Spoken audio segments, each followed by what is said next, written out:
120 seconds, dude. Can't you set that? Yeah, yeah. Well, I've set it because there needs to be a delay, but Yeah.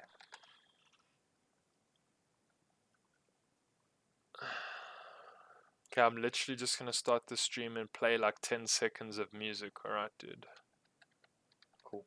I will see you just now. Okay. So don't cough too much. Lol. Actually, fucking sick. Have the corona, sir. What do you want me to do? Can I also cast Oaks? No. Mars, you're a fucking virgin. Why? We'll play Phosphorus Festival later. You have like 5 hours to do it. That guy's voice was loud. Was he in this channel just now? Yeah. Yesterday. Oh, these teams are actually here. Yeah. Okay. So, do they want to start?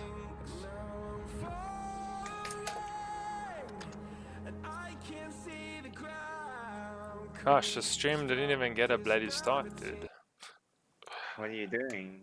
I've told you that's a countdown from 100 to fucking 20 Oh seconds. My God, Okay, dude, no, toss your coin and stuff, dude. I'll bring us in. Don't stress, dude. It's an automatic toss. Yeah, we'll start doing it so far, so long. Bye. Okay, automatic toss. All right, good evening, ladies and gentlemen. This is the ELSA Season 1 semi-final single elimination, best of 3. The loser will go home. My name's Muzz. I'm joined by the spectacular, not suffering from the C word, Miles. What's good, man? What's up, Muzz? How you doing? No, I'm good in yourself, dude. Long time no cast, eh? Yeah, excited to get back into some flaming of teams. My favorite thing to do. Yeah, dude, please, man, we've been waiting. So this is Montwood Gaming taking on Platinum Fighters in this best of 3 game. I think it's going to be huge, dude.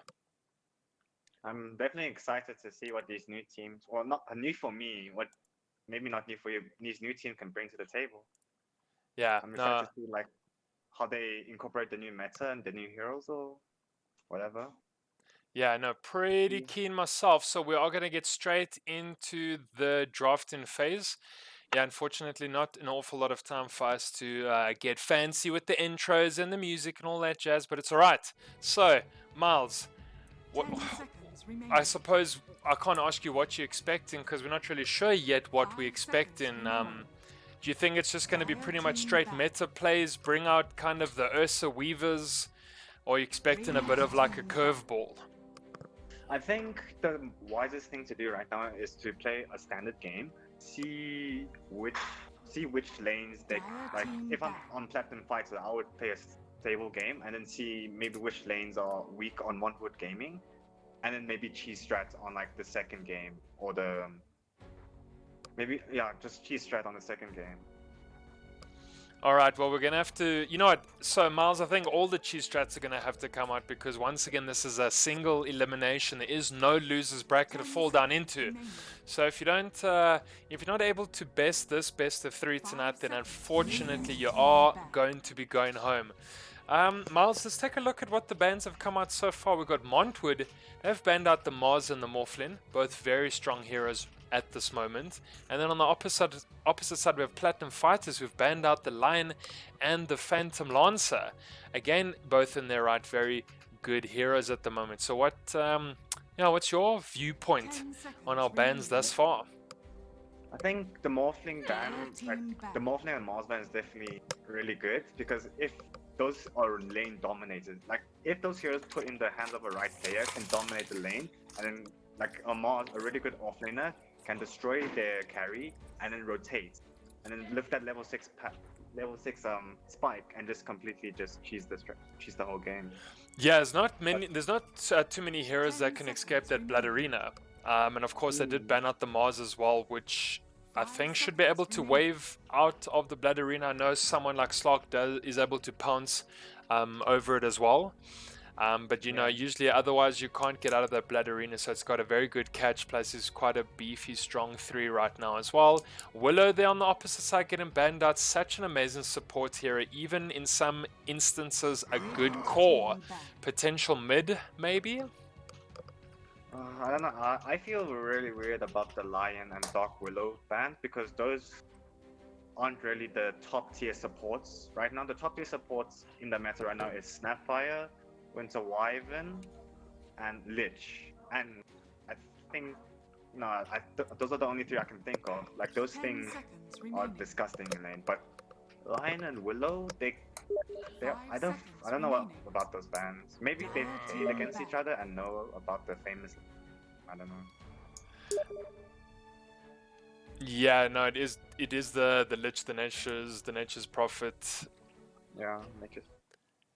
Just okay. So on the side of Montwood Gaming, they banned a lot of good team fight with the Void and Mars, like hard lockdown, zoning chronos and zoning ults, which is interesting. And the Monkey King ult as well, coming out now.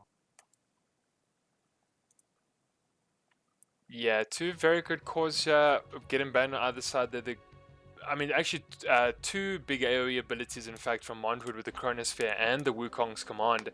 And then, of course, the Kunkka on the other side as well. So, yeah, you kind of were alluding to those very good supports with the Winter Wave and the Lich, the Nature's Prophet, the Snapfire. Definitely getting left in the pool right now, it seems. And I mean, then Platinum Fighters opt for a Crystal Maiden, which I don't think I'm awfully fond of at the moment. Very slow movement speed, and her mana regen got nerfed as well. So it's not like her team picks up a lot of mana regen anyway now off the passive, Miles. So I don't know what's your take there. CM used to be a really good support backing a few patches ago, but right now she just can't compete with Lich or Snapfire. She just doesn't have the abilities to really dominate the lane. And here's the deal. Oh my god, for Montwood Gaming, this Slaughter and Snapfire, that's disgusting. Yeah, no, that's going to be quite a devastating offlane. I'd imagine that's immediately their offlane combination. So Slaughter 3 with the Snap 4, it is going to be quite disgusting, to say the least. I mean, Snapfire is just such a good support, as that cookie just gives any offlane the potential to kill you. Like, if you put an IO in front of that Slaughter, they still have the potential to kill because that cookie and what's that, shotgun blast or something? Just yeah, so her scatter gun, little shredder with the scatter blast. Yeah. Yeah. The Rubik. I'm not really too fond of this, to be honest. You know, it's not that bad because obviously Rubik, you know, is chosen right now to steal those big spells, which is fine. For Platinum Gaming to win their lane against this duo, they need a really strong carry, like a Lifestealer or a Naga who can jungle early and send her illusion into lane while she jungles. But especially with these 2 really squishy supports, Rubik and CM, this Slaughter is gonna destroy whatever support comes in that lane. So you need whatever support they put in that lane, they need to let the carry solo. But the thing is, I mean, both the supports from Platinum Fighters are so squishy right now. That Slaughter's going to get 3 procs, go for the Crystal Maiden, get the 4th, get a bash with the Slither and Crush. And, you know, equally the same for Rubik. Yes, you can get picked up and maybe thrown away. But I don't know, both these Platinum Fighter supports are very squishy, and one of them is gonna be played up against the Slaughter and the Snapfire combination, and they're gonna be dying very quickly. And I do suspect it's that Crystal Maiden, and yeah, I think she's gonna be absolutely just blasted in that lane.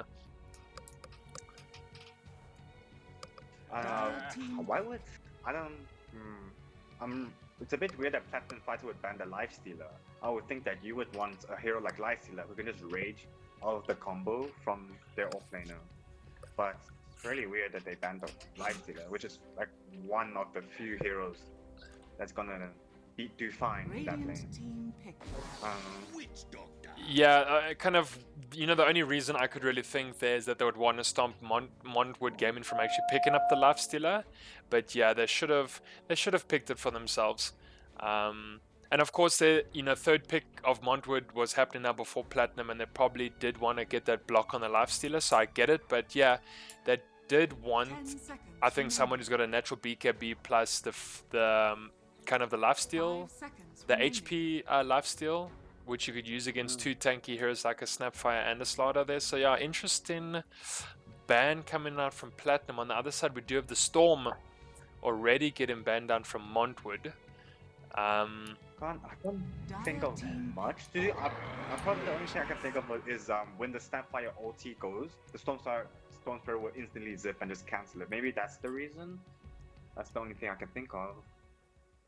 I also think that Platinum fighters don't have they didn't have that much catch yet until the Centaur got picked up. So you'd imagine they want a high mobility hero on Platinum, and so Montwood to ban out the Storm is quite a good ban out thing. 5 seconds remaining.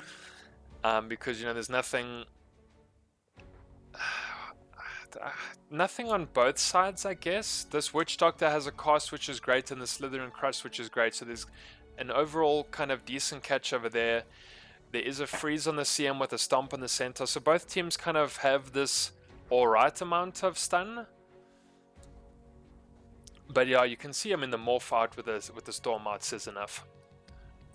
I mean, right now, probably for mid for Platinum fighters, I would like a Odie, because Odie it has a nice save against the Snapfire, Slaughter, Crush, and it just dominates. It's really good against these two heroes as well. Maybe a Odie.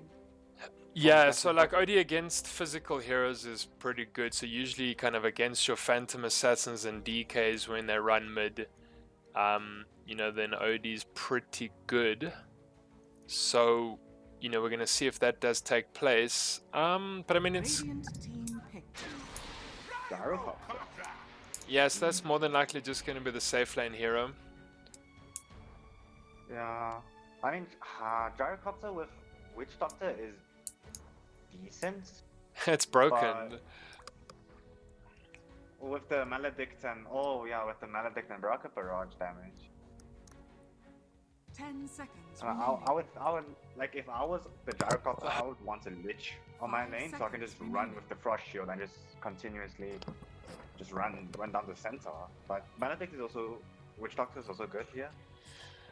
Yeah, Witch Doctor Gyro is going to be great in lane because there's going to be a cost stun. It's going to be obviously nice little shrapnel rocket barrage coming out from the Gyrocopter followed up by Maledict. So, that Centaur is going to take a beat and he's going to be forced to pick up a wand with an early bracer, I'd imagine, as well. This Spectre for me... I don't like it. Yeah, I games... do not like it. Yeah, games usually they end very quickly, Miles. I think you know that. And Spectre's a very late game hero, and I don't think so. That's just Platinum kind of showing us they're not really looking to snowball quickly or end early enough, versus someone like a Gyro and then an OD Drow Quap mid. They're gonna end a lot sooner than Platinum. So I don't know, Platinum picking up a Spectre does make me stress a bit for them. I think that might be their downfall, unless Spectre has a really good early game. Maybe that Radiance is up by like 20-25 minutes. So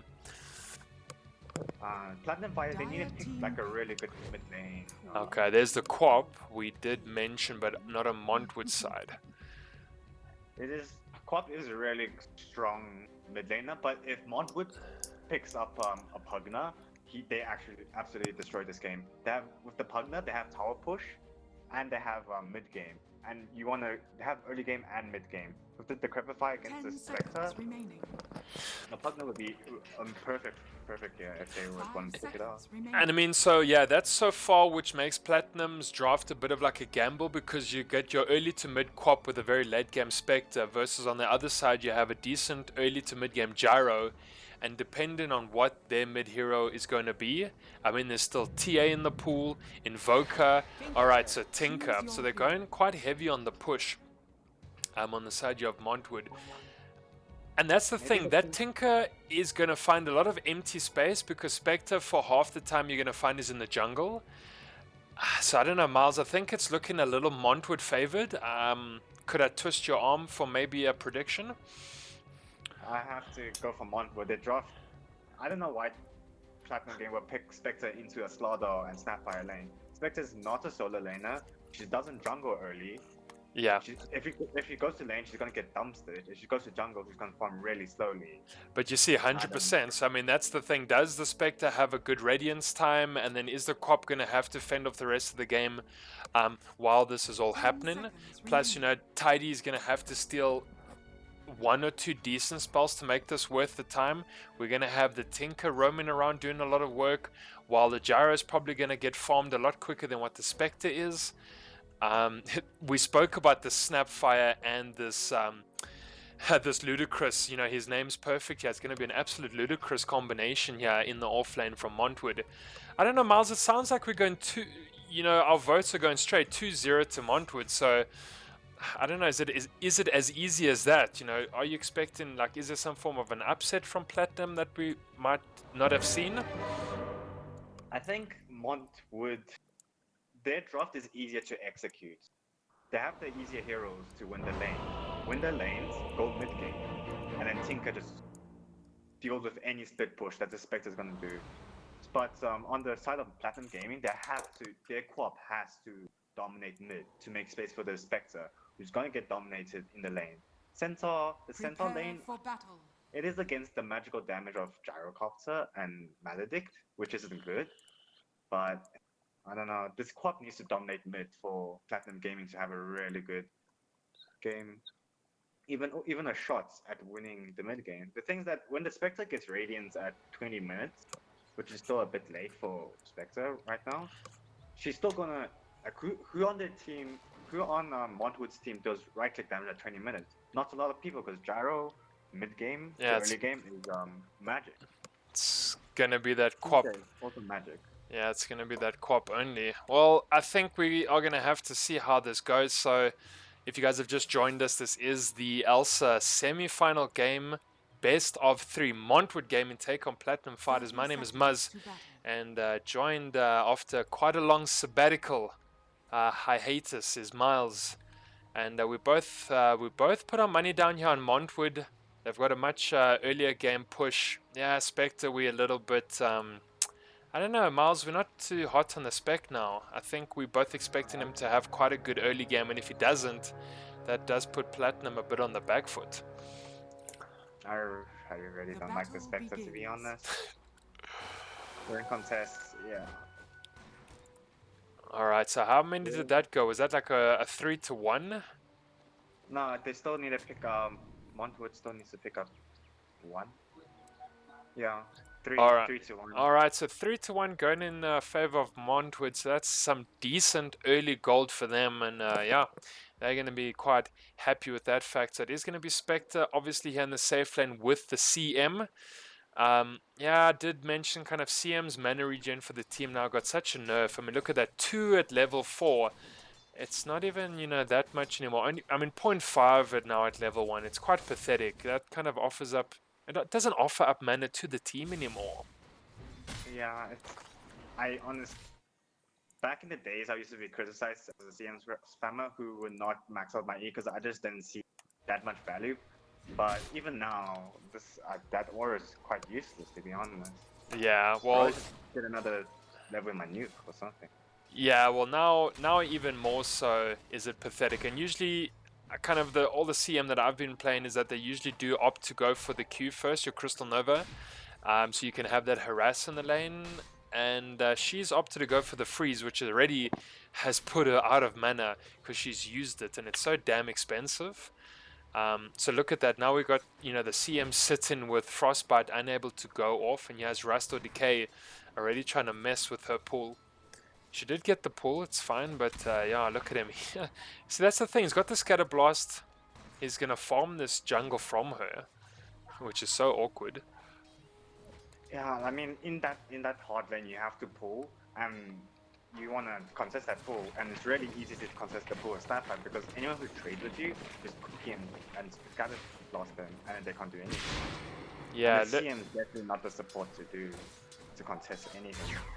Yeah, trading. Tinker versus Quap, Miles. What's your feelings, Shan? Who wins this matchup? Is it kind of Tinker things? Oh, He's pretty mean until he gets his blink and his TP boots. You got to kind of wait for that to happen. cool. This should be it should be Quap favor because the laser doesn't do anything to Quap because she wants to do magic damage to you, and then she can also blink. But it's like, hmm, if if I was this Tinker, I would max out my E to push out the lane, and then just go straight jungle. That's the maximum way to make the most farm out of the lane. Also, this Quap, as soon as she hits like level 5, level 6, especially level 6, she wants to start roaming to other lanes and helping other lanes. So as a Tinker, as a mid laner, you wanna force the Quap to come back from a gank by like pushing the tower. So I would probably max up my. Yeah, I mean exactly, and he's gonna only come online when that blink and those TP boots are up as well. So, oh, there, Cookie bottom. Ludicrous gets thrown into the CM. He should be able to take him down. It's gonna be one more. That's fine. Rust of the Cape picks up the kill, and Ludicrous goes down afterwards. It's And still worth it, even if it goes to spec. Oh, wait, what? yeah, Jeez. double kill. So he did take the Slardar as well as the Snapfire as well. So giving a Spectre early double kill is not great. You know what I like to see there, Miles, in that lane is that a Cookie onto Slardar and he immediately either gets his bash or the Slithering Crush, which is going to make this lane so stupid. That lane, that double kill to spec is definitely. Oh, top lane. Yeah, top, tidy. Is he going to go down? Very close. One more hit there, right. So we do have Barrett. He picks up the kill, turning the attention onto the Platinum boss. And I mean, you know, that's what we spoke about as well. Cast, Maledict, Stun, Spectre falling there in the bottom lane. Goes down to Ludicrous, and more than likely it was a Cookie. Yep, Cookie on cooldown. So Cookie into Slither and Crush, Miles. That seems to be the name of the game. I don't know, that bot lane. It was good that the Spectre got the double kill, but I don't think. No, Montwood Gaming did not want to give Spectre because that was not the way the lanes were supposed to go. They're supposed to dominate the Spectre, leave her to go to jungle, and then she has to get 25 minute radiance minimum timing, and then that's where your drop just comes online. Yeah. But the double kill.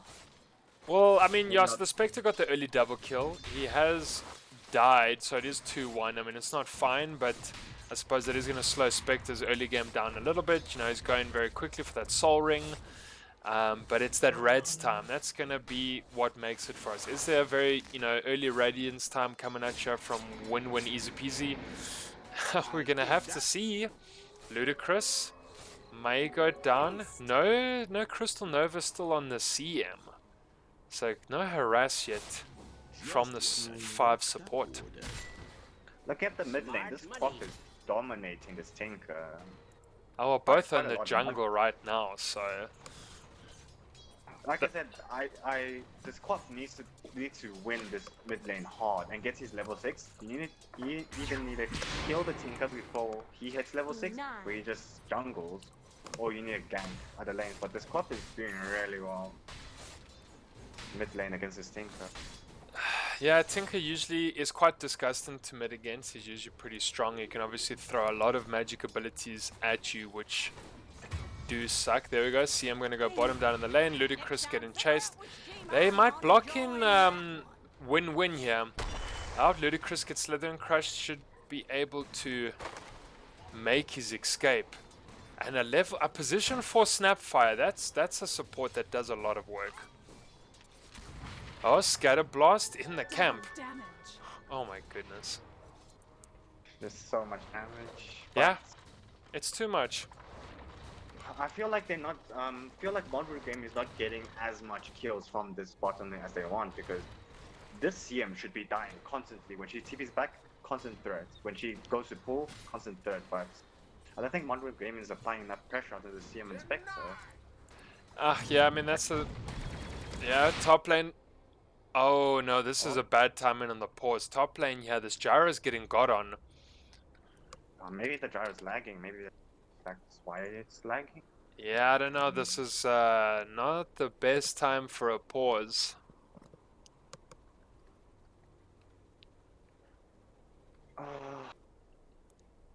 But I mean, if you look at the CS, the thing is at the bottom of the ladder for of all the cores, which is not good. But luckily, if that co-op was at the bottom, it would be much worse because on that side of Platinum Gaming, they do not have the mid game. So even if this Tinker falls behind a bit, they can still rely on his other four teammates. To oh, let's see what is going to happen in this gyro. Ah, should be able to get himself out. Does have the flak cannon for protection as well with that rocket barrage. Does have homing missile chasing down the boss. Boss is going to live. He's got a double brace already. So, you know, this Centaur's damn tanky. Yeah, Plus but he's I feel like he should go cut the creep wave or something. I mean, he is getting a decent amount of CS, but he should. Oh, Snapfire rotates on top. There's going to be cost as well to Melody to throw down Cookie onto the boss. Should be able to kill him. Scatterblast coming out there. One more from Rust and Decay. Gets. Actually, the Witch takes the kill, which is fine. It's not It's a there. nice rotation on Montwood's side because they killed the Centaur, but also you're leaving the Spectre to free farm against the Snapfire. Like, that's.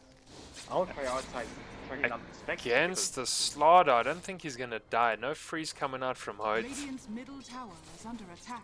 And this is Tinker with the free lane now as Quap disappears for a young second.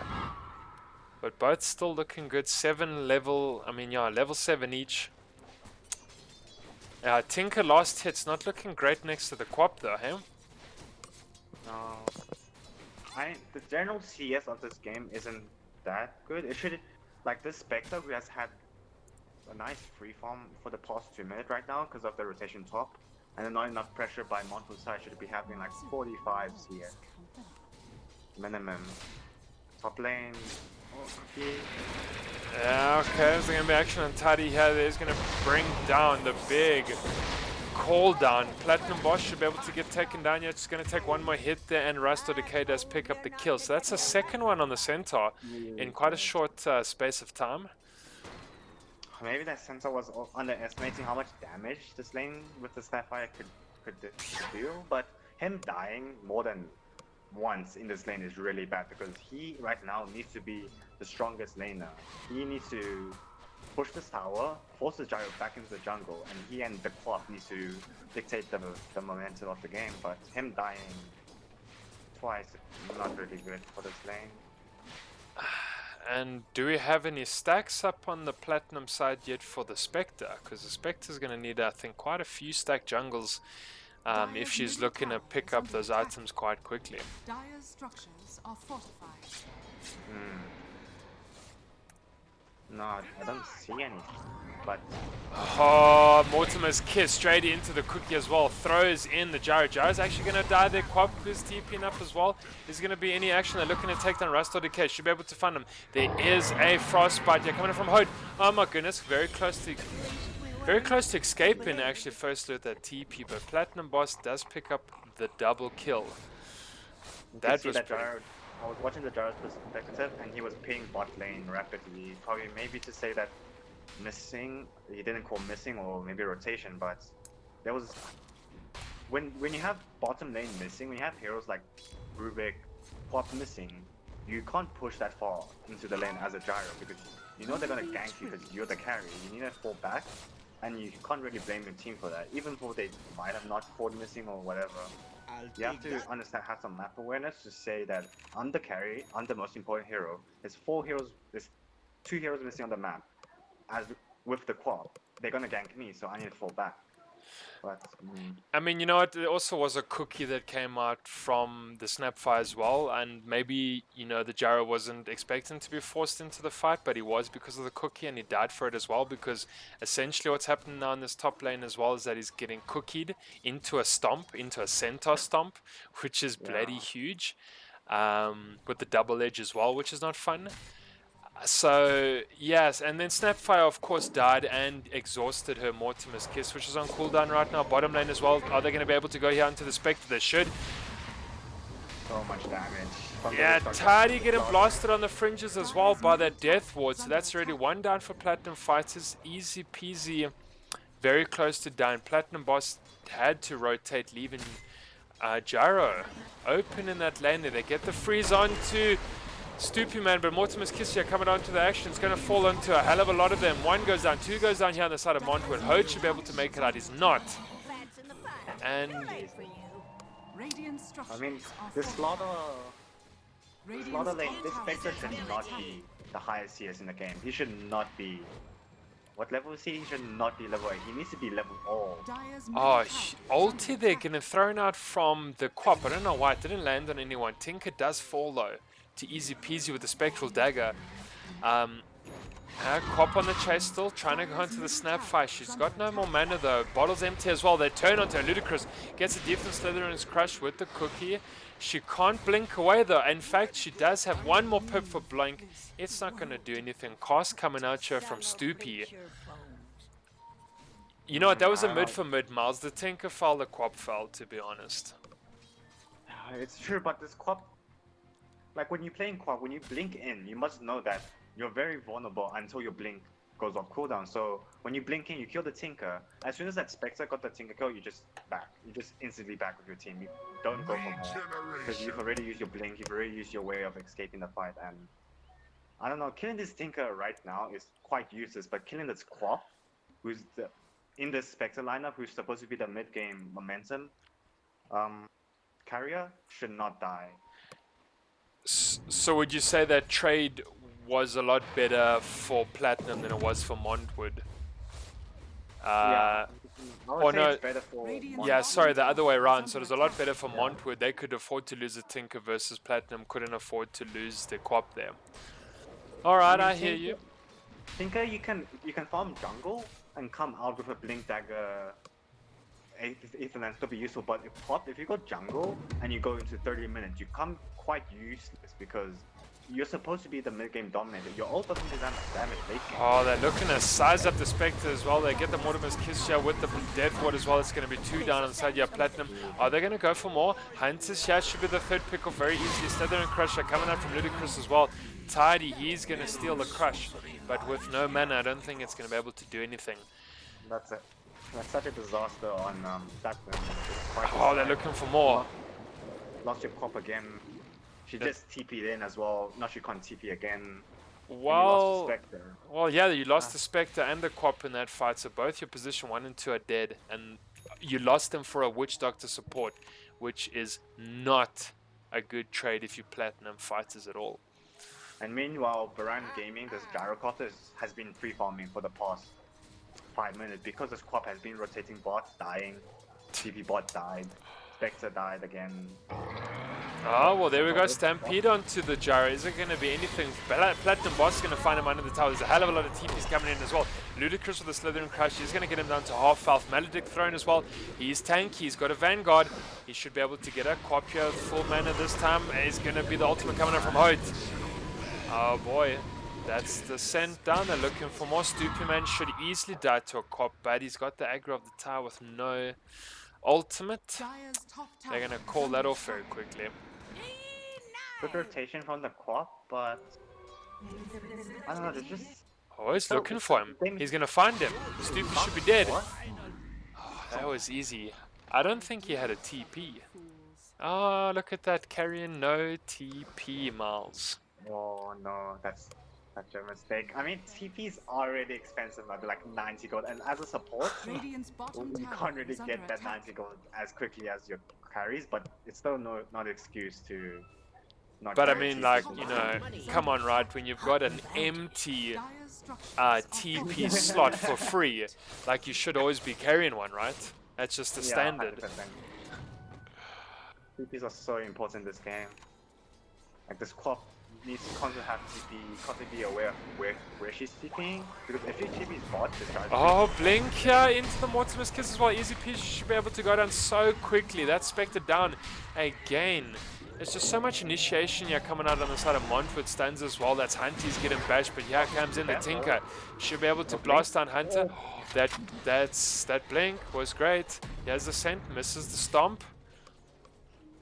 Oh, and that Spectre down again. He's dying, I think, quite unnecessarily without having the items he needs. I mean, even though she has four kills, which is in the lane, which is pretty nice for a Spectre, who's supposed to get dominating in the lane, but she still also has 3 deaths, which isn't really well because you don't farm that fast compared to the gyro or the tinker. You need don't need to die that much. Oh, here we go, and they found the Quap again. Double D here on Ludicrous as well. Cast is going to get thrown out. He gets blasted. Hoyt throws the ultimate. Ludicrous, he's going to go down. That's one apiece. But Slaughter for a Quap. Again, that's going in the favor of Montwood. Quap and... Quap is dying so much. But Quap and Spec, hey, Miles, they're not surviving this mid-game right now. Cast coming out from Stupid. Deathward as well. Onto Tide, he's going to get absolutely blasted to space, and no Death Ward can be stolen if he dead. Spectre now may just die again. It's a 4-man onto the Platinum safe lane core. He's gonna have the homing missile on him. They're gonna catch him, Miles. They can dive if they want. Oh, easily. There we go. Cookie onto the gyro. Oh, it's such a disaster of a game. But like, I don't know, Miles, you don't like to see your cores fall in as often and as early as what the Spectre and this Quap are doing. No, this Quap right now, I mean, like, on the side of Montwood Gaming, their draft is so mid-game. You see that they could just dive the tower constantly with this Snapfire gyro, and no one can stop them. Like, your Quap comes in, blinks in, she's dead. Your Sensor comes in, gets bursted by Maledict. Like, right now on the side of Platinum Game, you need a split push, and you need to not show up to fight. You need to give them the tower and split push the other 2 lanes. That's the only way. If you take them 5v5 right now, you're gonna lose more than just the tower. You're gonna lose 5 heroes. Oh, there we go. That's Tidy caught again, and he's gonna be dying very quickly. That is Snapfire. Yeah, no, I agree with you 100%. You can't afford to have these 2 cores on the side of Platinum dying as often as they can, and we do need Spectre to get this Radiance up right now. He's still getting his Sacred Relic. He's behind that with the 800 gold plus the further 1300 he needs for the recipe. And that's the thing, we spoke about that, you know, Spectre needs to get this Radiance time up and going pretty soon. And of course he's such a late game hero. Radiant's bottom tower is under attack. I don't know, sometimes his games are just won on the drafts, Miles. I don't know if you find that's the case. It's most of it is dependent on like the player's own skill, but the draft certainly helps. Like this draft from Montwood Gaming, I don't even think Miracle playing the Spectre, if he goes into 5 of them, can't even survive. Deathward not gonna land on anyone as Stupid gets stopped. The Platinum boss throws out the Stampede, but it's not gonna do much. He gets hit with a homing missile as well, man. Okay, so yeah. right now, Montwood Gaming, they need to commit harder for this push. They're wasting so much time, and they're giving the other 2 lanes free to the Spectre. The Spectre's farming somewhere else, well, all 5 of them are bots. Yeah, we'll see him with the ulti coming out as well. Gonna be huge Quap ulti there from Hunty, but she does fall for a Witch Doctor. Mortimer's Kiss shot coming on the backline, but that's already 3 down for Platinum, 2 only down for Montwood. And the worst thing is that this gyro has literally 30 HP, and he did not die. Yeah, gets away to fight another day, and he's got a great neutral item in that M-Claw. Oh, he's gonna get chased here by Easy Peasy. Should die. It's 1 more hit. He's got the Ring of Aquila as well, which is a very good neutral item. And yeah, come on, Radiance. Needed to come earlier, much earlier. Like if Spectre ultied at the bottom lane, he could have gotten double kill onto the Gyrocopter. I think the Tinker was also low from the Quap ult. Yeah, but I mean he was pushing the top tier 1 tower as well, so I guess kind of an objective was achieved in a sense. I mean, it's so hard to decide as a carry. Do you push the lane, maybe threaten the tower, or do you help your team? Yeah, no, that's the truth. But that gyro kill gave the Spectre got the Spectre really close to his Radiance. Yeah. I think maybe at 22 minutes? Yeah, there we go. It's very close. They only got 300 gold left. Should be able to go down to this next medium camp of Wild Wings.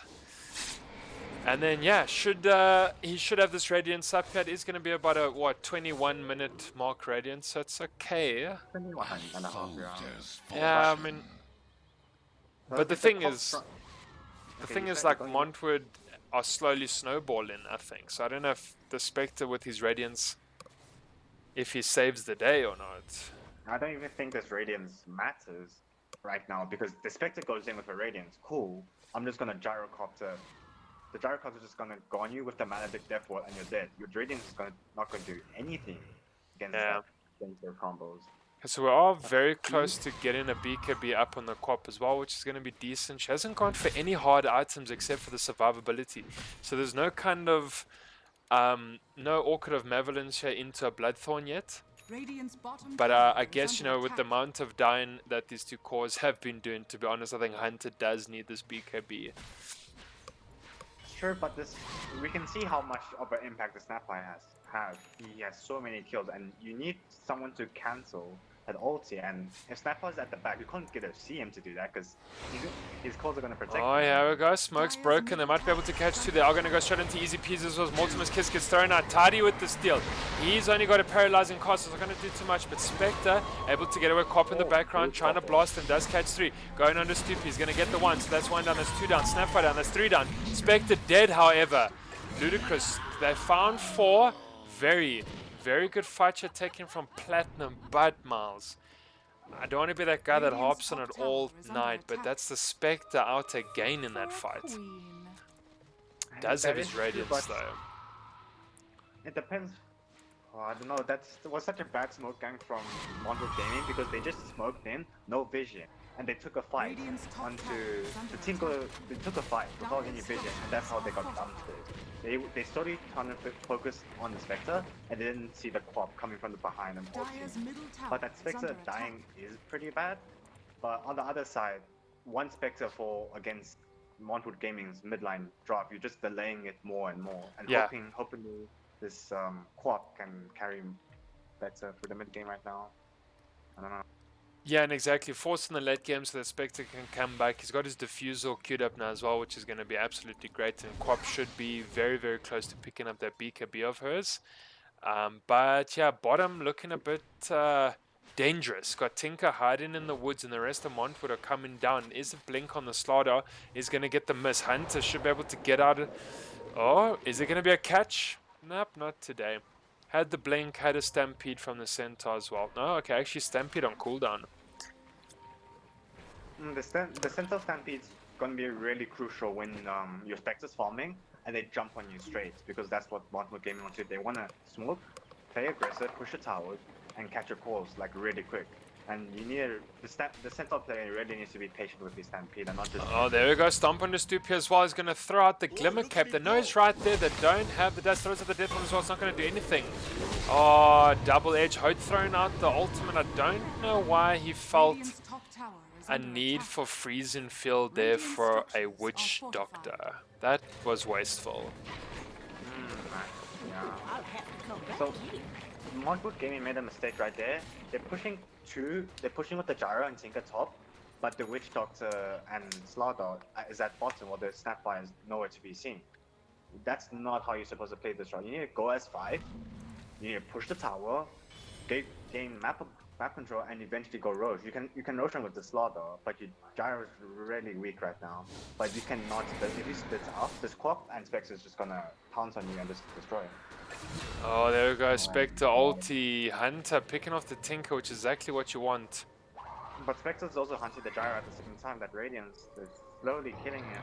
Oh boy, things yes, Miles, things are turning for the worst here if you're on the side of Montwood. It's a fucking disaster. I don't know, like the solo Spectre who's been killed how many times? 6 times or 5 times? 5. He's 6 for 5 right now. Oh, mid there as well. Corp taken out by the Mortimer's Kiss. Alright, so, you know, a nice little rebuttal there from Rust or DK. Just trying to get his team back into the thick of things. They haven't, in fact, even pushed this tier 1 tower yet. That's really surprising with a Tinker lineup. You need to get this tier 1. It offers your team so much ramp control to their jungle and everything. Yeah, well, there we go. They do have it. It's really problematic that this Spectre, who has 5 deaths and was supposed to get dominated bot lane, is solo killing your Gyro, who's been having a free lane for the past 5 minutes or something. Yeah, and the Gyro's a little far from having his BKB right now as well. The overall CS of this whole game is quite bad. Like at the 26-minute mark, a hero like Tinker should be at 200, 220. Spectre 190 or something. But everyone's CS is really low here, and it's really detrimental to Montwood gaming side because they want to snowball and they can't snowball because Gyro is so weak. Yeah, I think. Tinker also very weak. Yeah, it was almost like they maybe were putting a lot of stock into that Slardar and Snapfire lane so that they could possibly keep the spec down. And they did in a bit, you know, the cookie Slithering Crush was pretty cute at the beginning. But yeah, Cop obviously is already looking pretty big. She's going to have her Orchid of Malevolence queued up now. The BKB is already set. And of course, you know, Spec, he's very slowly getting into his element. There we go, Diffusal Blades up as well. So... you know, that window for Montwood is slowly going to be closing, I think. It's gonna closing as soon as the Spectre has Manta, it's gonna close instantly. And it's because at that time the Quap also has an Orchid. Quap's job in the game is you need to kill this Tinker at the back, and you also need to kill the Witch Doctor, which is very easy for Quap right now. But I don't know, Montwood game, they need to push right now, get Roshan, and then get a pick off on the Spectre and then instantly high ground, because in the next 10 minutes, I don't think Montwood Gaming will be able to fight the Spectre lineup full 5v5. Maybe they still, depends how well or Spectre also wants to Gyro. Oh, they're going to find the Gyro, I think. There's going to be a cookie coming up from Russ. He gets to save as well. Decent stomp there from Platinum. Sloopy, man, he's going to throw down the Deathwood as well, but Mortimer's Kiss coming in from the background with a call down here from Gerard. They've already found 3 on the side of Platinum. That's big. They're looking for a 4th. Should be Hoyt. He's going to go down double kill, and Ludicrous with a very nice Dagon coming out there from the Tinker. Oh boy, that's 4 for nothing in that trade. Wasn't even a trade. No, it wasn't. I mean, they were so kind of focused on this Gyro, they didn't pay attention to their positioning, and they just got destroyed by this Gyrocopter's ult and Snapfire ulti with the Witch Doctor. Even though the Rubik stole the Death Ward, he just didn't have enough HP to survive to push it to use. Right now, Montwood Gaming, if they play this right, they take middle tower, and then they instantly go top, take that tower, someone goes bot, and then take bot tower, and then they ward up the enemy jungle, and then they just have full map control of the game. That's the only way for them to win right now. Yeah. The funny thing is, Suspect is top of the net with chart right now, and obviously that Radiant's helping him to farm a lot. He's got the Paladin Sword as well, which is absolutely huge, giving him the extra damage. But it may not be enough with Montwood already taking 2 towers in that short amount of time. Very good rotation there into the top tower to pick up for that tier 1. See, Tinker and Spec, they're going to trade on the net worth, but I don't know, hey? Does Tinker have all his items up? Cool. Got the blink, got his TP boots. Oh no, Rubik is out of position. Oh yeah, he is. But I mean, he has a high ground ward from Montwood as well. So the thing is that, yeah, Tidy there was far. He was far overboard, you know, he kind of got seen already back from here, and Montwood had that high ground vision up. Plus, there were like 4 of them there against the Rubik. I mean, what are you going to do?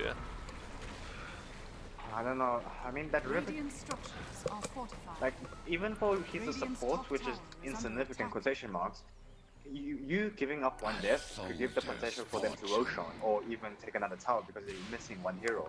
And the Rubik is very crucial in this fight because he needs to steal those big abilities. That's why he picked it.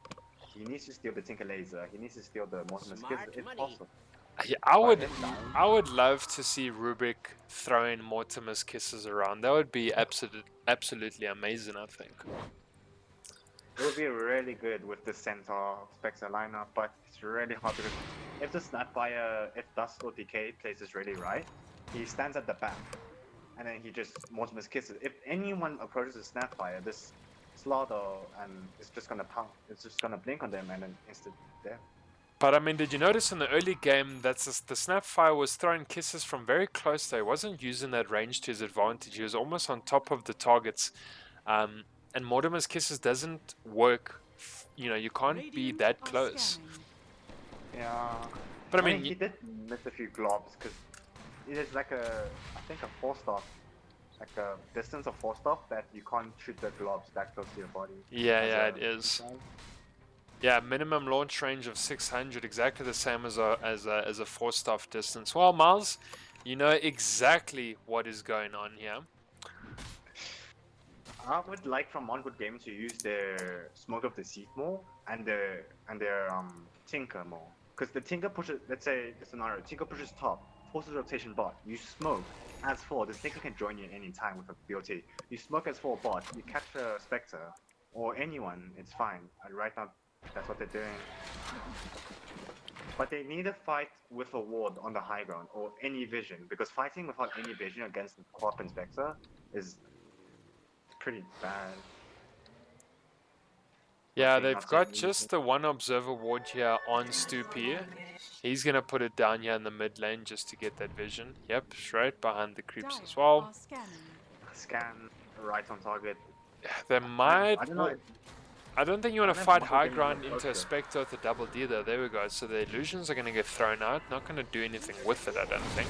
Yeah, we got it. Go straight on to Stoopy as well. They take him down. He's going to be called down here from the Gyro. They're looking to take down Hunter. Pops his BKB. Ultimate getting thrown. Globs coming in from the back there. Rust or Decay. He's doing the most. Should be able to take down Hotsium. Actually is going to survive for now. That's a 1-for-3 trade. They turn your attention here onto the Gyro. Triple kill for easy peasy. He's looking for more. Force Staff is going to save Rust or Decay, but This is so over. oh, maybe The drop not. that supported- Spectral Dagger finds his mark, slows him down. Rust or Decay should be in a lot of Is trouble. under attack. Ultra kill, sir. Glimmer Cape. Who is Oh, it's fine. Burn him with the Radiance. Middle tower he has knows where he fallen. is. Burn him with the Dire's Radiance. bottom tower is under attack. He's eventually gonna get this, but well, Yeah. meanwhile they are pushing the tower. Yeah, and he can tower dive as well. He'll get it. This Dire's man's middle dead. tower is under attack. Oh, he's leaving him. He's not leaving him. He's wasting a lot of time with the Spectre, but they're still Platinum Gaming. He's still chasing. Yeah, I mean, look at this. The Platinum fighters have just pushed the tier 3 mid tower, and there we go. Snapfire is going to fall for a whole minute as well. Dire's middle barracks are under You know, attack. was Dire's what's middle such a barracks small has distraction. Meanwhile, they're losing their mid set of racks, so... I mean, I can't see any way of Montwood Gaming winning this. The Spectre's too big now. The Spectre, your gyro, you don't have enough damage from the Dire's gyrocopter or bottom anyone tower to is kill the under Spectre, attack. which is really the problem due to the lack of CS from the gyrocopter. Yeah, no, he's going straight for know. the Agnum Scepter now after this BKB. The Stinker needs to buy a Cypher Vice right now to hex to lock down the Spectre, or else the Spectre's gonna just get a rampage even. It's such an expensive item right now to pick up as well. I mean, is Tinker's only gonna get the Scythe like after 40 minutes maybe? Yeah. He is split pushing, but he's not split pushing enough. As a Tinker, you want to split push a lane, like top lane? Oh, ulti committed there. That was unnecessary. Oh my god. Muzz, would you like to explain what just happened there, sir? What the hell just I don't know. Hunter tried to throw her ulti, her Sonic Wave, into a Snapfire that's got a Force Staff and a cookie, so Worthy I don't know. I guess I can't explain what happened there. Not even that, like, what do you achieve from killing the Snapfire? You can't, by killing the Snapfire, if you do commit, you're diving the tower, and this thing can just come, blink in the trees and just destroy it, but I don't know. Both teams already made a good comeback, but I do not know what Hunter tried to achieve there, because that's a very long 125 second cooldown on the Sonic Wave. He's still got a whole minute on it as well. So now, you know, Platinum Fighters aren't going to push because they don't have the co-op ulti, so they're definitely going to wait for that. And Momentum are just chilling now. They're going to push out the lanes. They're probably going to get the Tinker to do some work. Okay, fine. So Platinum are opting to go for the Roshan while waiting for the squab ult. Yeah, that's reasonable, which is really weird because if you look at each of the team's lineup, you would expect the team with the Tinker and the Slaughter to roach first, but it's been 35 minutes and they haven't taken a single What roach. might just They're finally happen? calling it now. Is possibly gonna be a big crush coming at you from Ludicrous. Does pop his BKB as well. Mortimer's Kiss gonna come down onto Hoyt. That's a dead Sam, so he's down from it. Other looking for more. Hunt here in the background picks off Stoopy. Tinker's gonna get taken, well, not taken down by the Platinum Boss. He's actually gonna fall after getting off the stomp. There goes the Quap as well. Chasing down Tidy. Well, gets the stomp, should be able to kill Tidy as well. Does he have a Fade Ball to throw? A couple seconds. Ooh, that was close. Alright, so what is that? That was a... What is that, a 1 for 3 trade, I think? Did only the 1 for Witch Doctor 3. die? Yeah. Oh boy. And then Spectre ult is also down. Right now, as Montwood Gaming, you need instantly roach. This Gyroculture needs to go in the pit right now. The Slaughter needs to go, I don't know what they're doing farming. You need to go in the pit right now before Platinum Gaming come back alive. And Yeah, no, that's not gonna happen. Oh my Radiant's god. bottom tower is under That was attack. such a huge mistake from Montwood Gaming. Radiant structures The Spectre are with Aegis, fortified. I mean, what are you gonna do? No one can kill him. He's just gonna run at your Gyro, he's gonna run at your Tinker, and get an ultra kill easy. Well, yeah, okay, so fine. So Spectre does have Aegis for the next 5 minutes. We do have a Quap coming up now in half a minute's time, so what are we going to see here? Platinum Fighters probably smoke up, take a fight, maybe force high ground, got the Aegis. You definitely wanna, so as Montwood Gaming, you wanna send Spectre bots, or someone, you wanna push all 3 lanes in. You can't push high ground 1 lane in, while the other 2 are pushing towards your tower. You need pushing all the lanes in, and take all the outer towers, and then high ground. But I would probably want to smoke to get a massive pick-off. Any pick-off on Montwood Gaming would secure racks. Like this Witch Doctor, like any pick-off is fine. Oh, we're going to see what happens. There is a smoke that looks like it's going to come out here. Maybe not. Regarding high ground pushing, on the side of Montwood Gaming, they have a Tinker, which is amazing against high ground push, but you also have this Quap, you can just blink in on him. But if this Quap blinks in, he's just dead. But they have Montwood Gaming have a decent high ground defense, but they're so far behind. Maybe the network's not far behind, but I can see that if they take a 5v5 against these guys right now, they're gonna lose. Well, I mean, what's Montwood gonna have to do here? Maybe run out the Ages of the Immortal time here on the Spectre. Just farm, run out the time. Yeah, that's just the only way. You need, because if you fight into, even if you try to get a pick off on the Rubik, the Spectre's gonna ulti in and still kill everyone. So you know, wait the Aegis out, which is quite easy with this Tinker. You can just watch with the machine as long as he blinks the right trees and doesn't get caught out. Which has been a massive problem with this. I've been having with this Tinker player. He keeps on blinking. He doesn't blink out of the fights, out of the range of the Spectre. He blinks in close range to this Centaur, and I think last fight he was lucky that his team was around him. But in the past 2 fights that I'm just watching this Tinker, he's blinking in too close range to the Radiant hero, and he's just dying. He's just not doing enough damage. Alright, well, it does look like Platinum Fighters are going to mount an attack here as they do opt to go for this tier 2 tower of Montwood's. They've still got the Aegis. Here comes the Tinker. Don't know if he's going to get caught unawares here. Quap jumping on there, actually trying to do something as well. Blast the ulti again. And it just seems so kind of like, more of like a...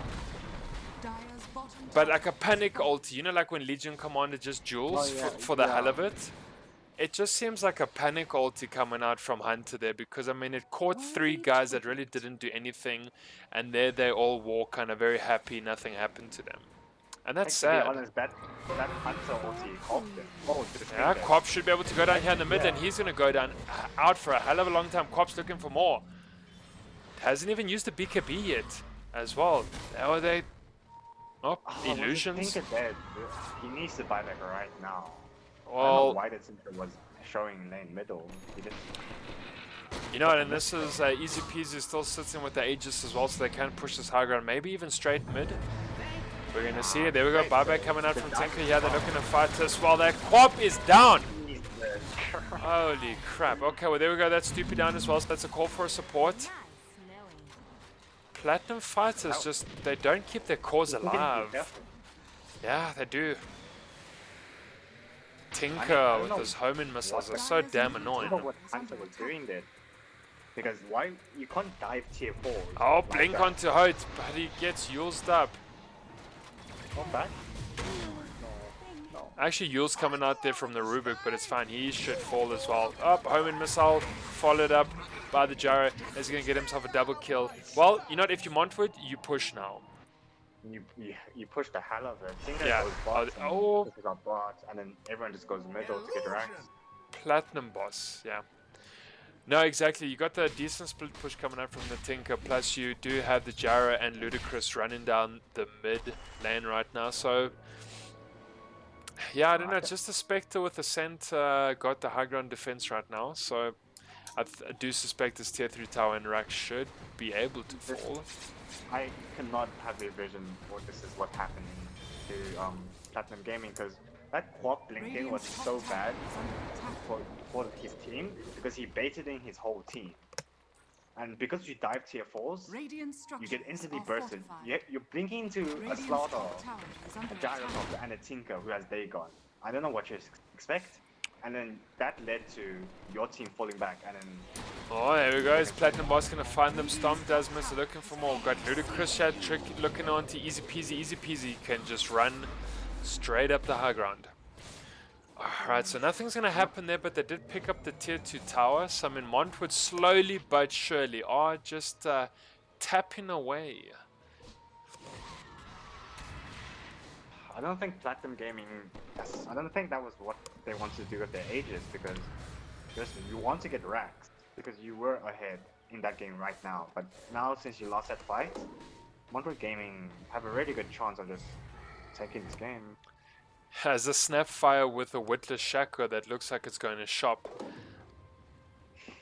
I don't know who would pick it up. I suppose Slardar with the Witless Shaco would be pretty good. He doesn't have a lot of mana though, so I don't think it's going to go to him. But Snapfire could hold the Witless because she's got a lot more mana than what the Slardar does.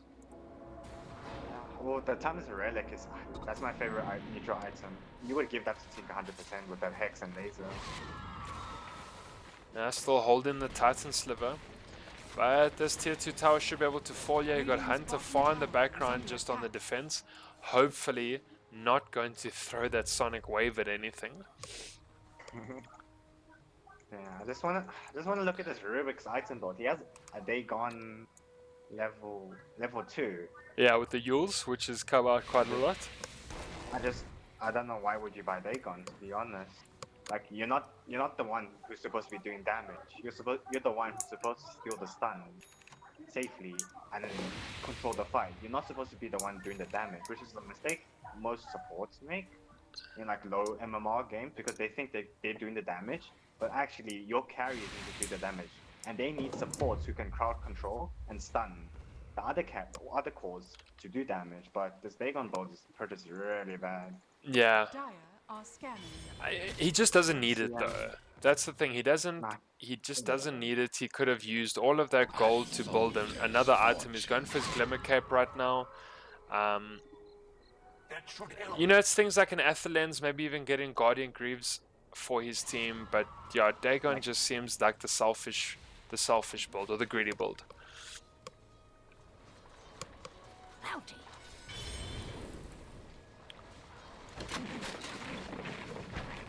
Well, Tinker's farming up quite a storm here in the jungle. What's he looking for? He's gonna finish off that, what is it, a South of Us you said earlier.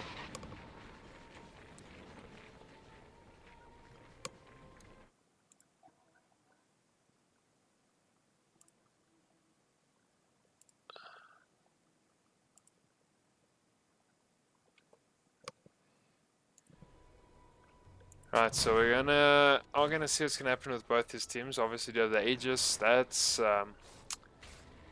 busted a long time ago.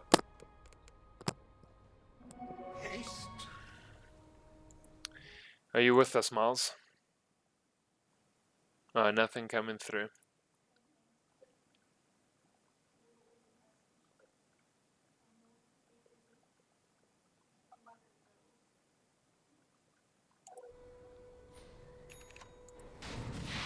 Alright, well, Aegis with Immortal might just go to the Platinum Fighters again. There is going to be no vision here from the Dire side, as there's quite a decent long line of vision coming at you from the Radiant. So they can see that whole high ground jungle, they know exactly what's happening. And yeah, Spectre able to pick up the Aegis yet again, and then hopefully they're going to be able to force a high ground fight. They have decent vision here going into this top tier 3 tower. They're pinging it out as well, they're quite keen. Platinum Boss just found the gyro illusion, the image, so that's not going to happen. They threw out the stomp as well, yeah, just for good measure. Oh, that's an illusion, fellas, that's not going to happen today.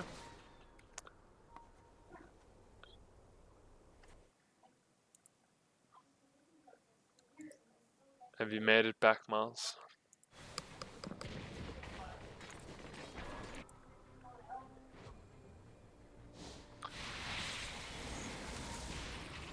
Right, well, Platinum Fighters grouping up top lane here for the push. I think it's going to be difficult to be able to take on Montwood's high ground defense here. You're going to run into Mortimer's Kisses with a high ground death ward. You got this March, the army's coming down from the Tinker as well. Yeah, like, I don't know, how close is Spectre to his Abyssal Blade? I think wait for Spectre to get Abyssal Blade, and then when you see even a glimpse of this Tinker, haunt in, Abyssal Blade him, and then your team backs you up. That's the only way they can break this high ground defense from Modern Gaming. Yeah, well, I mean, he does have the Aegis right now, so I think they're just going to have to use it. But I mean, look at that nuking damage coming out there from the Tinker. Goodness gracious. These heat-seeking missiles with the March of the Machines as well is doing so much work. And I mean, that's just a high ground defense that you have to run into if you Platinum. And, you know, Aegis or not, it is going to be Death Ward, Mortimer's Kisses, you know, Slardar jump in. There's got Call Down. Yeah, we go. Slardar already catching Hunter. Might be able to go down as well. There's going to be a BKB pop from him. Ultimate thrown. I don't know in which direction. Stampede here coming up from the center. They're looking to have a big fight. Is there going to be a Call Down coming from Berad? Yes, it does. Ludicrous with the BKB takes down the Quap. That's easy peasy, right? So Hope for the ulti. He's going to stop his ultimate already. Okay, so that's down as well. High ground take not looking too good here from Platinum as the Mortimer's Kiss is going to come. Takes out Tide. He should be able to take down Hope. Stoopy with the double kill. 4 down for Platinum. You can't take this high ground. So difficult. I mean, Hunter, I don't know if he plays Quap, but oh no. Slither and Crush into that TP of the Spectre. I thought he was gone. Ludicrous took so long to get it off. The Aegis is going to be popped. It's literally 3-on-1. Should be able to go down. The cavalry's coming in. Here comes Stoopy. Here comes Tinker. Oh goodness, easy peasy. Up. Slither and Crusher from Ludicrous. Even if he does, there's the Scythe as well. Dagon Cookie onto the Tinker. Death Ward coming out as well. This man should be able to go down. He will. Oh goodness gracious. I mean, I don't even know what the heck. I mean, I understand that Montwood Gaming have a really strong high ground, but the Spectre should be killing this Tinker instantly. And I don't think he's really focusing the right target. Also, the Hunter with the Quap, questionable ulti. He's baiting his whole team with the BKB and his Blink. And every time this Hunter has missed his ult and Blink aggressively in, and got it instantly bursted, they instantly lose the fight. And the Spectre, even though Spectre's really farm, she's 6 slots in. You can't fight 1v5 against a Tinker of Hex, a Slardar, and a Snapfire. Like, that's just not how the hero works. You need a team to back you up. And unfortunately, this Quap is just baiting in his whole team to disastrous fights. I mean, at the same time, so Montwood didn't even like press their advantage now. The whole team on Platinum is back except for the Spectre. And there was no push. There was no push that came out here from Montwood. They picked up the outpost and that was it. I don't even have any words. Like, they were 60 seconds, more than 60 seconds dead on both their cores, and you don't push it. You farm jungle. At least force a buyback or something, but they just went straight into enemy jungle and farm. Like, what are you doing? But there's a massive creep wave pushing in your bottom from the Montwood side. Tinker's taken full advantage of that. I don't know. I think both these teams are failing to understand that after you kill their cores, you need to pressure and not go straight to farm jungle. You need to pressure the towers. You need to force buyback. Yeah, that's true. Well, is there going to be some action here in the top lane? Hunter does jump out into the background as well. It's going to be Spectre coming in with illusions as well. Ultimate getting thrown out for nothing. She goes down first. CM follows as well. They're looking onto Taddy. He's going to be the third target. He goes down. Ludicrous with the double. There's going to be a buyback coming at you from Stoopy. That's Platinum Boss goes down as well. Is there going to be a death ward? Yes, there is. Stoopy throws it out. Onto one man. Maybe wasteful, but it's fine. What the hell? High ground defense here from Montwood, Miles. It's very good. This Hunter is playing this this club terribly. Yeah. Like, how many times has Hunter been in, ultied, and got it instantly bursted? Yep. I think 4 times right now, and that's exactly the amount of times Montwood Gaming has won the team fight. Because the Spectre might be tanky, but he needs his whole team behind him. He can't run his fight. And the thing is, like, the Sonic Wave also doesn't really do much because it gets thrown in like a weird direction, it doesn't catch anyone, and then she dies. And now she has to buy back, and I pray... I mean, what are you gonna... Spectre needs to... They need to force the Spectre buyback. Oh, here we go, on to Hunter. I think there's going to be a dieback. I strongly believe there's going to be a dieback. There it is, dieback, there's no co-op. Mortimer's Kiss flying into the background, doesn't catch anyone, but that is fine because you don't have a co-op now for 2 minutes. Keep going, Montwood Gaming, don't go back. Keep going. I don't think Roche is up why there. they turn in? Roche won't be up. There's no Roche up. Maybe up in a minute. There's no Okay, Roche. Roche is not up, you need to go push mid right now. Don't go from Drago, you need to go push right now. Like, force something. Oh, Jesus. But I mean, Miles, what's your take on this dieback on co-op? Like, it's not necessary. It's not what you wanted. It's not right. Hunter right now is useless. Like, she doesn't do anything in the team fights other than maybe baiting her team. She doesn't do damage. She doesn't have any disable for the tinker or anything. She has a hex, but when she blinks in, she just gets instantly bursted. Like, to me, right now, that buyback was not even necessary. It doesn't Oh yeah, Platinum Boss, he's gonna fall. Should be very quickly to bring him down there. Yeah. And now things seem to be swung. Things have swung again straight to Montwood. You know, I think Platinum had that brief period of hope, and now it seems like it's turned very quickly. They need to push faster. Both of these teams don't really have pushing heroes, but they have decent. They can forcefully push it. Oh no, not the Spectre.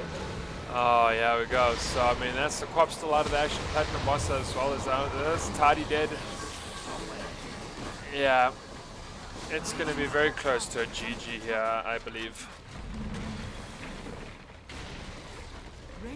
Most people would be thinking, will be blaming the Spectre like, it's 55 minutes, you're $6, why can't you carry this? Because, but you must realize, as soon as the Spectre goes in, we get stunned by Slaughter, Cookie, Paralyzing Cost, and then the Gyro homing missile, and then this Tinker is just stunning and hexing. Like, I don't know what the Spectre can do. I think they've lost this game, to be honest. Yeah. They didn't spoke their launches, and Hunter, yeah, as well, just kind of dying and throwing weird Sonic waves everywhere. Mortimer's Kiss coming in again from the background. Oh, that cop barely got out with her life. Barely. Oh, refresher from Snapfire, sir. You're gonna use that? Yeah, he did use it. Oh, that's such a panic. That's such a panic refresher.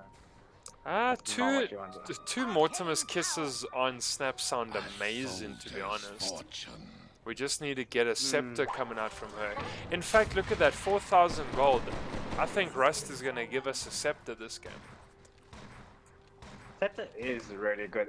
If this Snapfire gobbles up the Slardar and sends him into the Rubik or CM, that's really good. But how... Like that CM and Rubik and how stupid is this Agnum Scepter on a Snapfire? It's so messed up, eh? The range. I think the thing that gets me the most is the range of it. It's like a tornado length or something. 3,000, right? It's extremely far. It's pretty much as far as... And it's unexpected.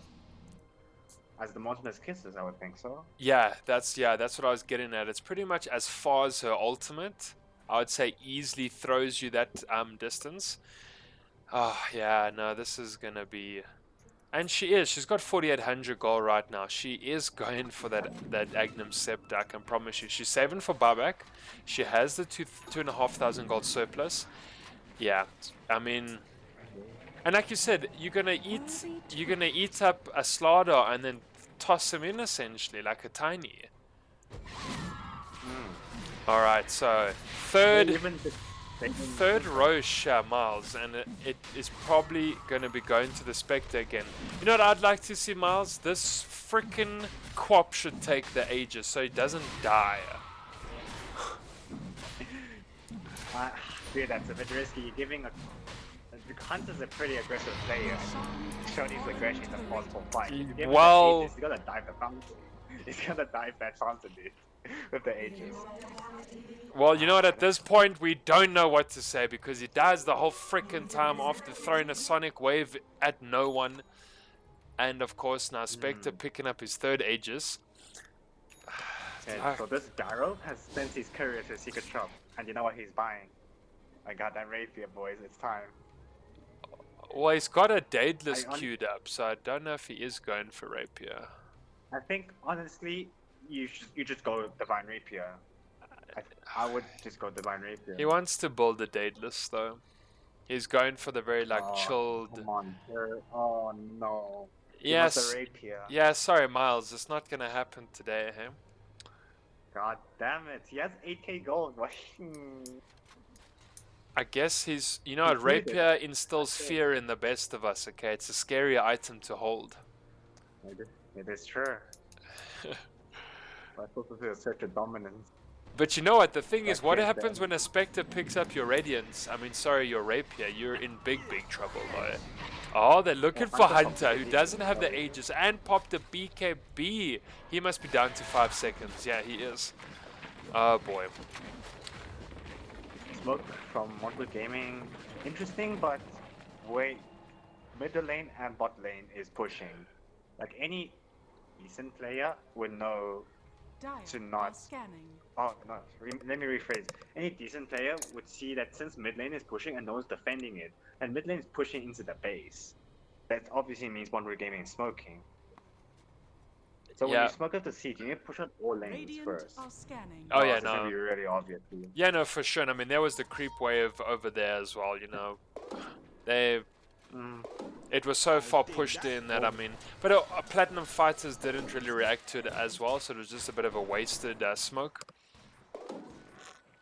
Oh, tier 5 items are starting to roll in. Oh yes, look at that. Stignian is huge, Ballista is huge, Woodland Striders is huge. That's basically TP boots, I think. Oh, goodness gracious. I don't think Ballista or this Hunter, sir. You need, oh no. And he's definitely dead. Man, Hunter loves dying, I think. How many times has he died? 11 times. Check this force boots on the CM, man. That is hot, dude. What is force boots? It's basically Oh. force boots. He's literally got a force staff with force boots. So push them 600 units in the direction they face in, plus a 40% movement speed. That's amazing. She's so damn slow, as it is. It's really nice because now the CM can save her force staff for her cause instead of maybe using it for him Yeah. when he's out of position. Yeah, no, that's a great But I observation. So, I mean, it's a free force staff for a team fight as well. Oh, Apex. That is the winner. Apex, that's a gyro item right there. It's gonna be so much damage. Dude, 70, yeah, so I don't know if he 75. wants the Apex. Oh, he's not. He's going for the Stygian Desolator again. He doesn't want the Apex. Apex thrown in the shop. It's going out to the team. To be honest, I Oh. think Montwood Gaming got the worst stick of the neutral items because they have a ballista, right? Who on their team can use the ballista? A witch doctor? A witch doctor wants to cast his ult. He doesn't want to be right clicking. Yeah, but dude, are you joking? There's an Apex sitting on a Slardar. It's giving him 6,500 health. And the Gyro sits in with the Boy, thank Stygian you. Deso. Dude, I They think also have a Book of the Montwood... Dead. Dude, I think Montwood got some big fucking items, man. I'm sorry. I think, but the thing is though, what's his neutral item? He doesn't have one, right? Dude, he's got Jack, What bro. what's He he ain't gonna got get? Jack. The thing is, what did Platinum pick up if you think Montwood got a bad hand? Platinum? I think Platinum got Ex Machina. That I think. Ex got the Miracle with Machina would be Thunderclaw. gangster, dude. Machina? Oh, Oh is no, it? this Tinker. Oh, I know, and he's he's not sitting dead yet. sitting with Book of the Dead is actually great. It is pretty good. Can you refresh that? I think he can. But Not really. he's down, and does he have a buyback? Okay, Tinker with a buyback, that's fine. You know what, this Centaur's got this Woodland Striders, which gives him 60 HP regen as well, which is so stupid on a Centaur. It's going to be amazing. And he's going to go for a heart now soon as well. So you're not really going to kill... You're not going to kill the Centaur easily, but you're not going to kill Slardar easily, because he's sitting with the frickin' 6,500 health, dude. Not dying. No, dude. He is That he's Apex with trade... Aghanim. That Apex trade was the No. best thing that Montwood did, because this Slardar will literally not die. He just needs to run. This Slaughter needs to run straight at the Spectre. He doesn't need. He previously he was afraid of dying off his BKB, but I don't think the Spectre has enough damage to take. 60 Oh, HP you know what? Slaughter. So when you were talking about the ballista, it's not on the Witch Doctor, but it's on Rubik. So Rubik's got the extra 250 attack range. And I guess... Doesn't even want that. Well, Quap's sitting with the Mirror Shield, which is pretty much like a Lotus Orb. So... Okay. Giving this mirror shield to Hunter is smart because it does reflect some extra. He's been dying so much that you just feel that he needs a bit of that. So Echo Shield, yeah, so block and reflect most targeted spells back to their caster once every 8 seconds. That's actually an amazing tier 5 item, I'm not gonna lie. Plus it comes with 20 to all attributes as well. I saw the Ex Machina being picked up, but I don't see it. I don't think so. Is it You in the sure there shop? was Ex Machina? No one's got Ex Machina, man. What? Maybe I mistaken it for what the mirror shield looks like. Yeah, I would say that's correct. I don't know. Did you see, Right so the... now, the Spectre is Yeah, those force lacking- boots. The force boots went to the Spectre. that's a bit weird because she's not missing movement, she's missing damage. I don't know. Yeah, This- I guess CM holding No both one those on- force items maybe wasn't what they needed though, to be honest. Montwood Gaming has the damage and the control. For Platinum, they used to have the damage, but the Spectre has fallen the hell out. You know what, I All the literally same. can't get over the fact that the Slardar is so beefy with this Apex, Thank man. you. Dude, 75 to primary attribute and you're a strength hero that's got a heart. Like, Centaur has got... Okay, not half his health anymore, but Centaur does have 2,000 less health anymore. And they're going to jump onto the Spectre in question there. Good Oh, use Tinker, of his Tinker, force Tinker, you have to boots. be careful. There we go, Miles. That's why he's got force boot, so he can get out of those engagements. That's the value. There is value on it, and the cooldown is so short as well. That's great, 9-second cooldown. Scanning. I feel like Spectre got the worse tier 5 item. I think he wanted the Stygian. The Gideon? It's the Desolator too. Yeah, but that Sticking Deso Desolator. sits in on the gyrocopter, so... Ah, he did! He's got the rapier, Dude, Miles!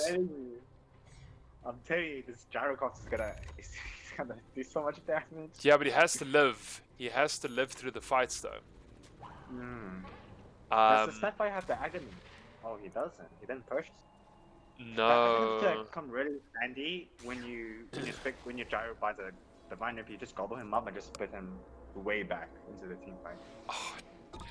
If you spat in the 6,000 HP Slardar now, that's GG.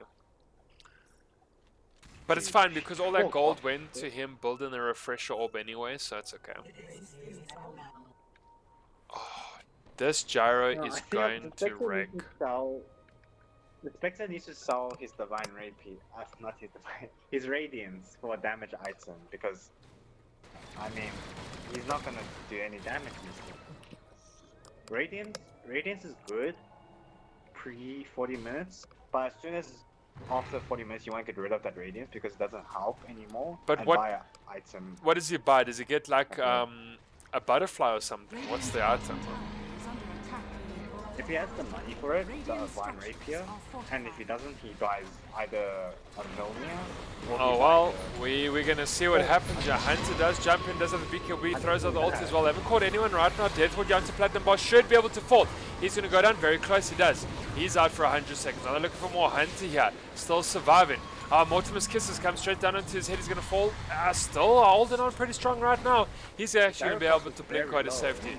Taking down Tidy. Meanwhile here, back into the lane. Easy peasy might be in a spotted trouble here as well. Surrounded by 4. Call down. my God, look at that damage. Alright, so Aegis has getting popped. Should they be able to take him here as well? There's going to be a stomp here from Platinum Boss. He had a buyback. He should be able to die very quickly. Let's give him a dieback. Easy peasy down. Oh goodness, they turn attention on the Hunter down as well. Oh boy, okay, buyback from Spectre, buyback from the Quap. Looking for more here. Oh my goodness, you can't kill the Slardar. No, he's not going to die. He's not going to die at all. Going now, Mortimer's Kiss back up again. That's a refresh orb double kill here. How are those diebacks? How would they get more buybacks from those diebacks? Radiant's middle tower is under attack. Radiant's Okay. Oh, jeez. I mean, that slot does it perfectly. What do you expect? He just runs in, tanks everything, doesn't even come close to dying. Oh my goodness. Jesus, 68 minutes for what? Alright, GG is called and Montwood Gaming take game number 1 in what seemed like such a long game, Miles, when there were windows or periods of kind of such early kind of snowballing potential that the game had to go to a damn 68 minutes. Jeez.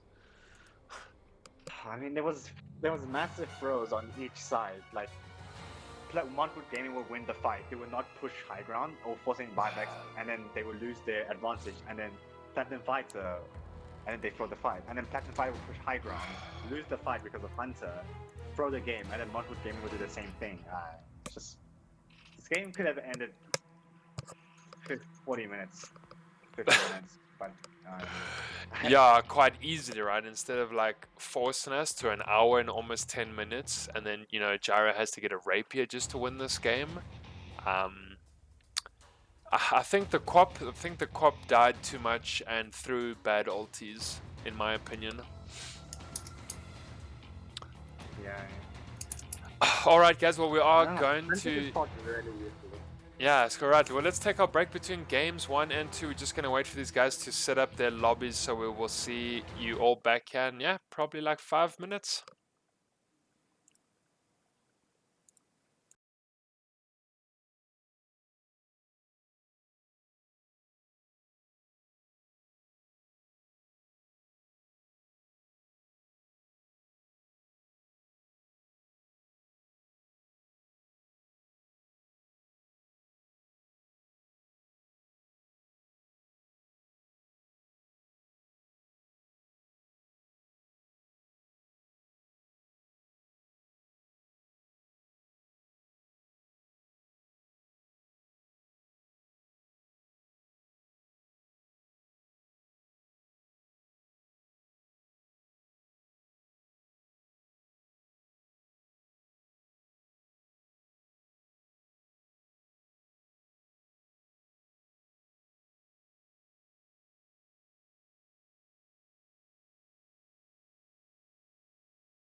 Snapfire Slaughter combo. And they picked up the Witch Doctor themselves.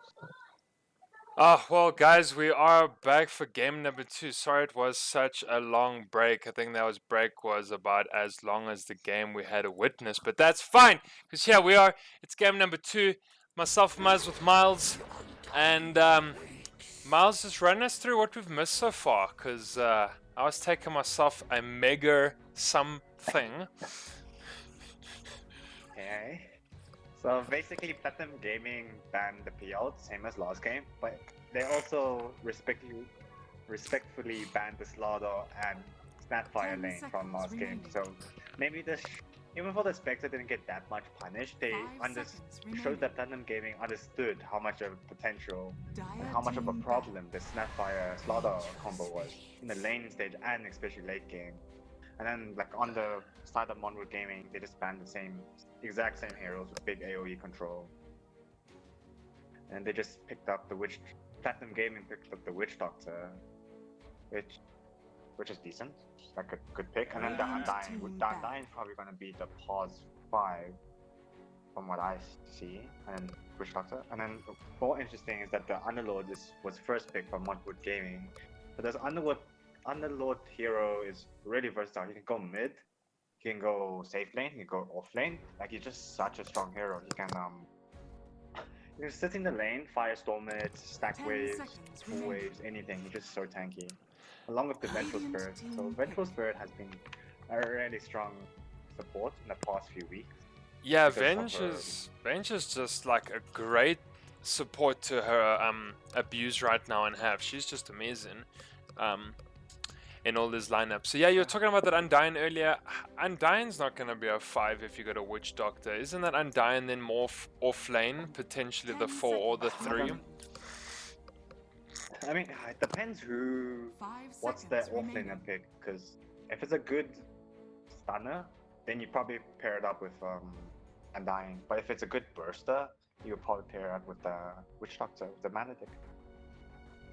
And then yeah, well, let's see what's gonna happen there. They are going into their time so far, Platinum. Yeah, those bans, Miles, you're talking about Slardar with the snap as well. So obviously, just big respect bans coming out there from Platinum. That was an amazing combo. Like, you know, let's be honest, it was great to have. PL banned out again, and of course, Morph and Mars getting banned out from Montwood as well. And in fact, the bans are exactly the same as what we saw in game 1. yeah. So Dire team pick. I think they were. Oh, Axe. That's an Axe Undying lane. 100%. The dive potential with the Undying and Axe is ridiculous. I don't know how you. Like, any melee hero that goes up to the creep wave just gets destroyed by that combo, those two heroes. 10 seconds. and would you say showing like an early Underlord as well is going to do that to you? 5 seconds. Radiant team pick. I mean, you know, so you talk about kind of if you're a melee here and you have to go into the lane, you got Undying who's going to be, you got his soul rip and everything that's going to be against you. You can have Axe as well, counter Helix in the whole time.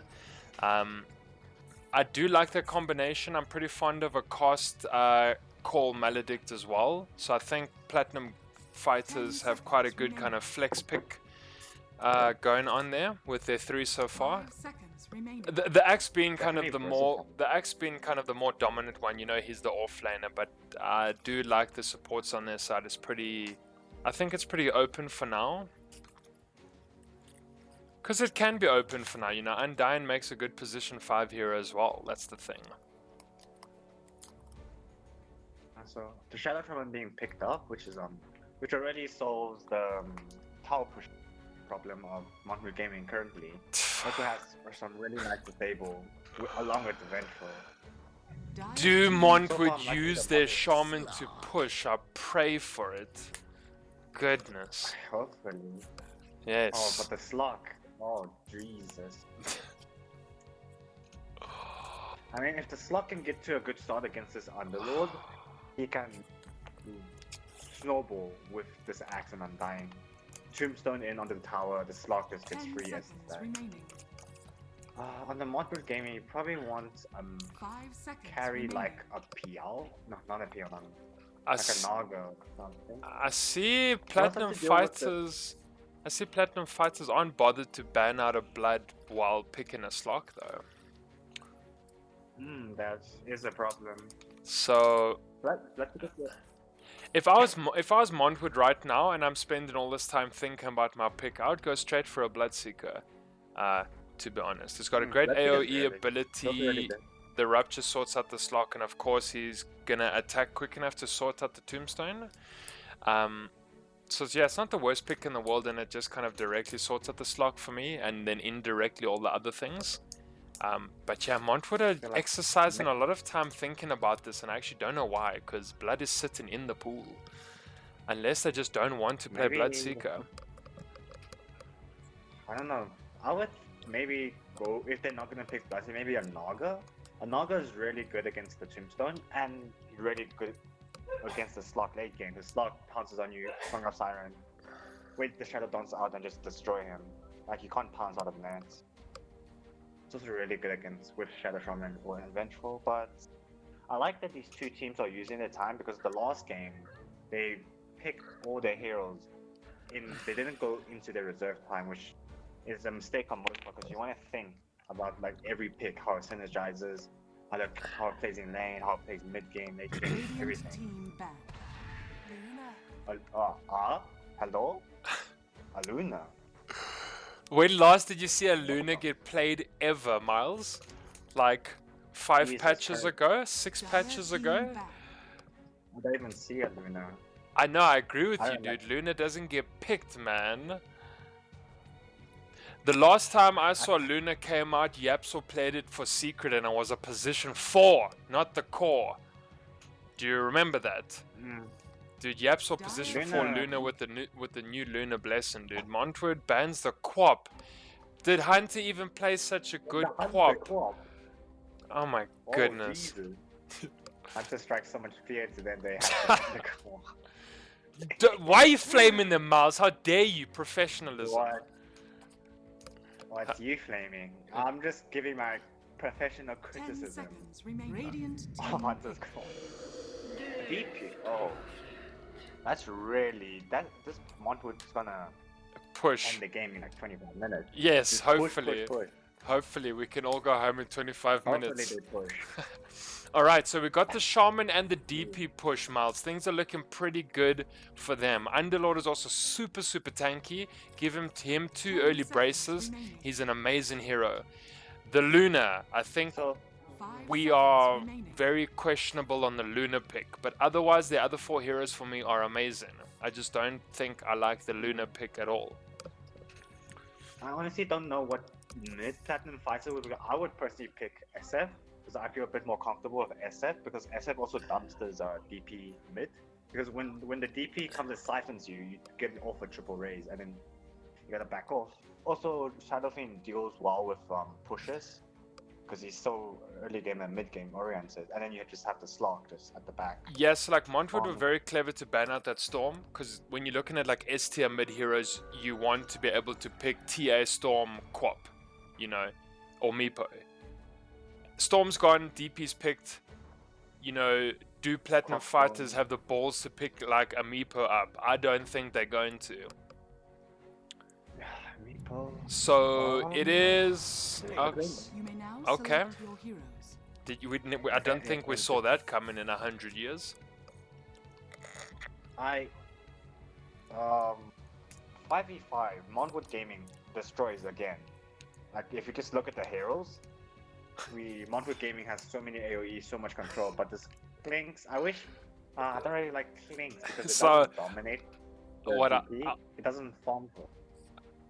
I'll see Don't you do again in like what 45 minutes, Miles. This game's gonna go the distance, eh? Yeah, this Clinks is definitely going late. They're definitely playing this late game. Oh Lord. Unless Hunter's gonna have his burning army like go off into the jungle or something, and then 10 seconds remaining. I don't know what's Should be gonna fair. happen. I back Montwood's lineup again. It's got great push. The Shaman and the DP sell it for me. Plus, Ludicrous is going to have a big Undyne. I mean, sorry, an Underlord, I think. But yeah, I just don't. I'm not sold on the Luna. And I think that was an easy blood pick. A blood does more for me than I think a Luna does. It's going to farm quicker. It's got a silence with a great AoE ability. And the Rupture immediately sorts out the Slark. Versus what is Lucent Beam gonna sort out the Slark? I don't know about that. I don't know. Like Slug counts as Luna. When she ulties, you just I don't know, or just pounce out of the cliff. Like, oh, 5 wins in a row as Clinks Hunter. You're so good. But hopefully Montwood Gaming realize their pushing potential, which I hope they probably are realizing because that's why they picked it. They push early, group as 5, don't split, and then hopefully this will be a quick and easy game. Oh, well. Prepare for battle. With those words being uttered, Miles, quick and easy. Let's see if this game number 2 is going to be anything close to a quick and easy match. It's game number 2, and Montwood Gaming did win game number 1. Yeah, that's about it for me in my intro. No, yeah, I'm not sold on the Luna an awful much. She just hasn't been in the patch for like 6 or 7 patches. No one plays her. As opposed to having a strong Fuzzy, you know, Ursa's big now, Weaver's good now. You could have picked a Morph. You could have picked a Jug. Again, you could have picked the Blood. You know, there's easily 4 or 5 different cores. You could have played above a Luna. 30 seconds to She battle. doesn't even hit that quick for me to say that she's good for the Tombstone. And in fact, no one on the side you have Montwood's team, I think, sorts out that Tombstone, to be honest. Because the DP doesn't really hit that quick either, does it? No. So they're gonna have to very quickly all get the Tombstone down. It's gonna easily have to be a 3 or 4 man effort. And in that time, The battle you begins. are gonna have an axe call you. You're gonna have the Slark coming from the side. You're gonna have a Clinks coming from the side. If he throws a burning army, you're in trouble. So I don't know. Like Montwood's lineup is good, but oh man, he has another 50-minute game coming in, Miles, because Platinum are gonna push it far. I'm sure. They've got a Slark. I mean, if this game goes past 30 minutes, a Slug can 1v5, 1v3. But I like mean, Montwood's gaming, yeah, because the Slug is gonna be so big. But at the same time, the DP is Okay. going to be big as well, though. DP is going to push hard. She's going to get like an Octarine. She's going to have a Yule Scepter. She's maybe even going to get like an Agnum Scepter. I can't really think what Agnum Scepter does on a DP right now, but it's yeah. That's about me. I'm actually I'm at a complete loss for words this game. So top lane, they're getting really wrecked by this Axe and Undying combo. I think Biffy's gonna die. First blood, is it going to be the Shaman? Does have the battle hunger on him? It isn't going to happen. Okay, well, but bottom lane might be first blood on easy peasy or Ludicrous. There we go. Okay, Again, right, it does seem like it is. Again, bottom lane first blood here again, and there's a decent stun coming out from Rust. I mean, such a strong combo with the Underlord Vengeful. You Underlord like Firestorm, you go into the Wave of Terror, minus armor, and then you get stunned, and you take so much damage. Yeah, Can't even initiate onto this Vengeful because she can stun you, and then this Underlord's backing her up. Radiant's bottom tower is under attack.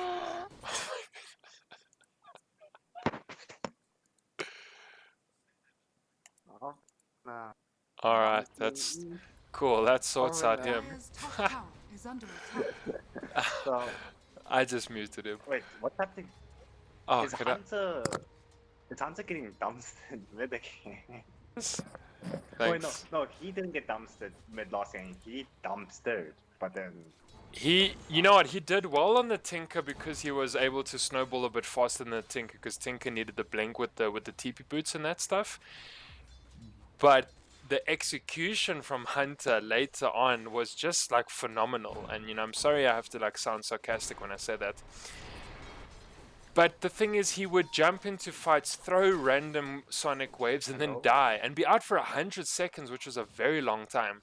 And he did that at least like 3 times. I would say he was out for 200 to 300 seconds easily in the last game. So I do pray that he's going to have a much better Klinks game, because that quap action for me was... There's no words. So the good thing about Klings is that your burning army does so much damage in the early and mid game without you even having any items, that you just need to just throw it down into the top lane for the time. So, You okay, need to top... throw it down in the general direction. Alright, so Kill. top lane Stoopy is going to go down. And I mean, if you just look at that action on Dying Lane, they can dive tower right now. They can dive this Luna right now and not die. Because they're Radiant so structures tanked. are fortified. The fortification.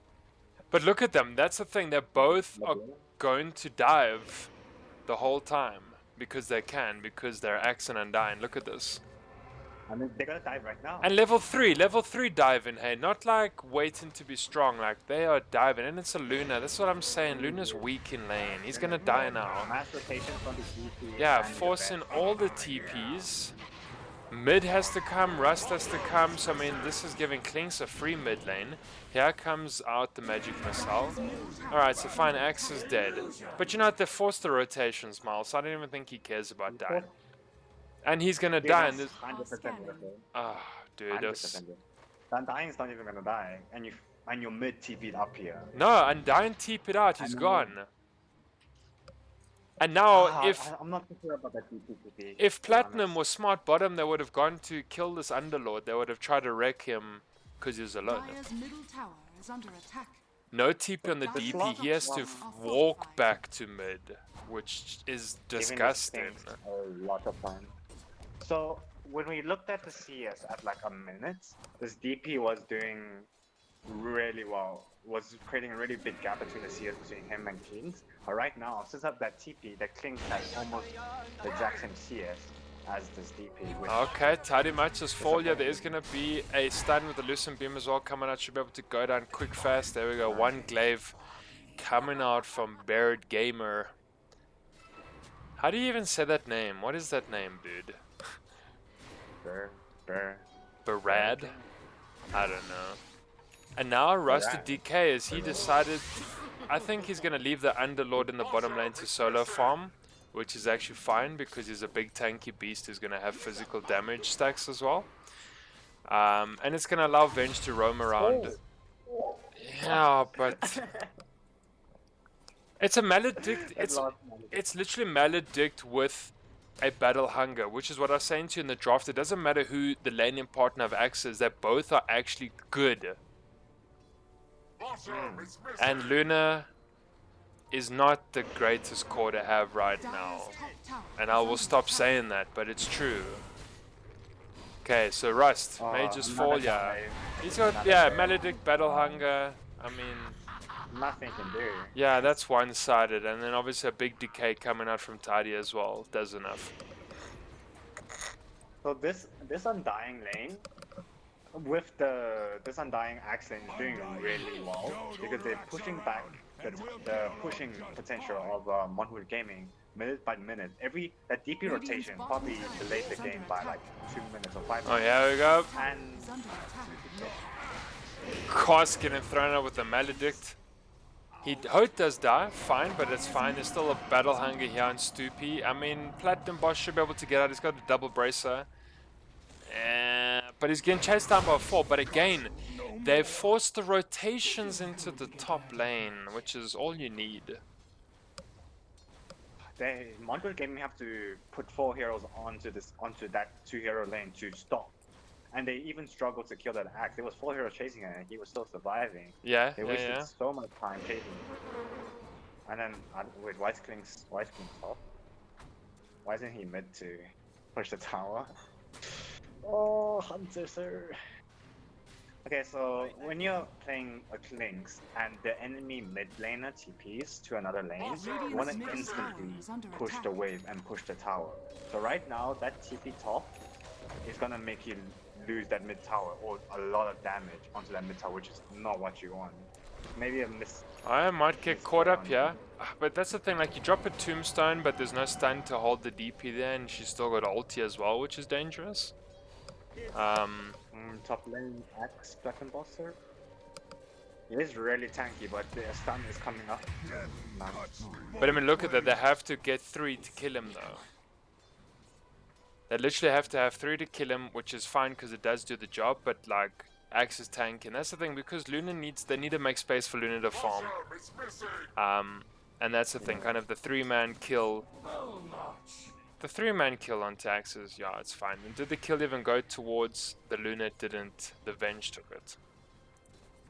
I think, I don't know, this Slog right now, he must realize what his top lane is doing, and he must just pressure this Underlord. Because if he counters and attacks with the Underlord, this Underlord has to back. You can't trade with a Slog right now in lane. Especially if he's level Oh, 7, here we go. It does have the double pounds. Should Ludicrous, there we go. One more hit should go down.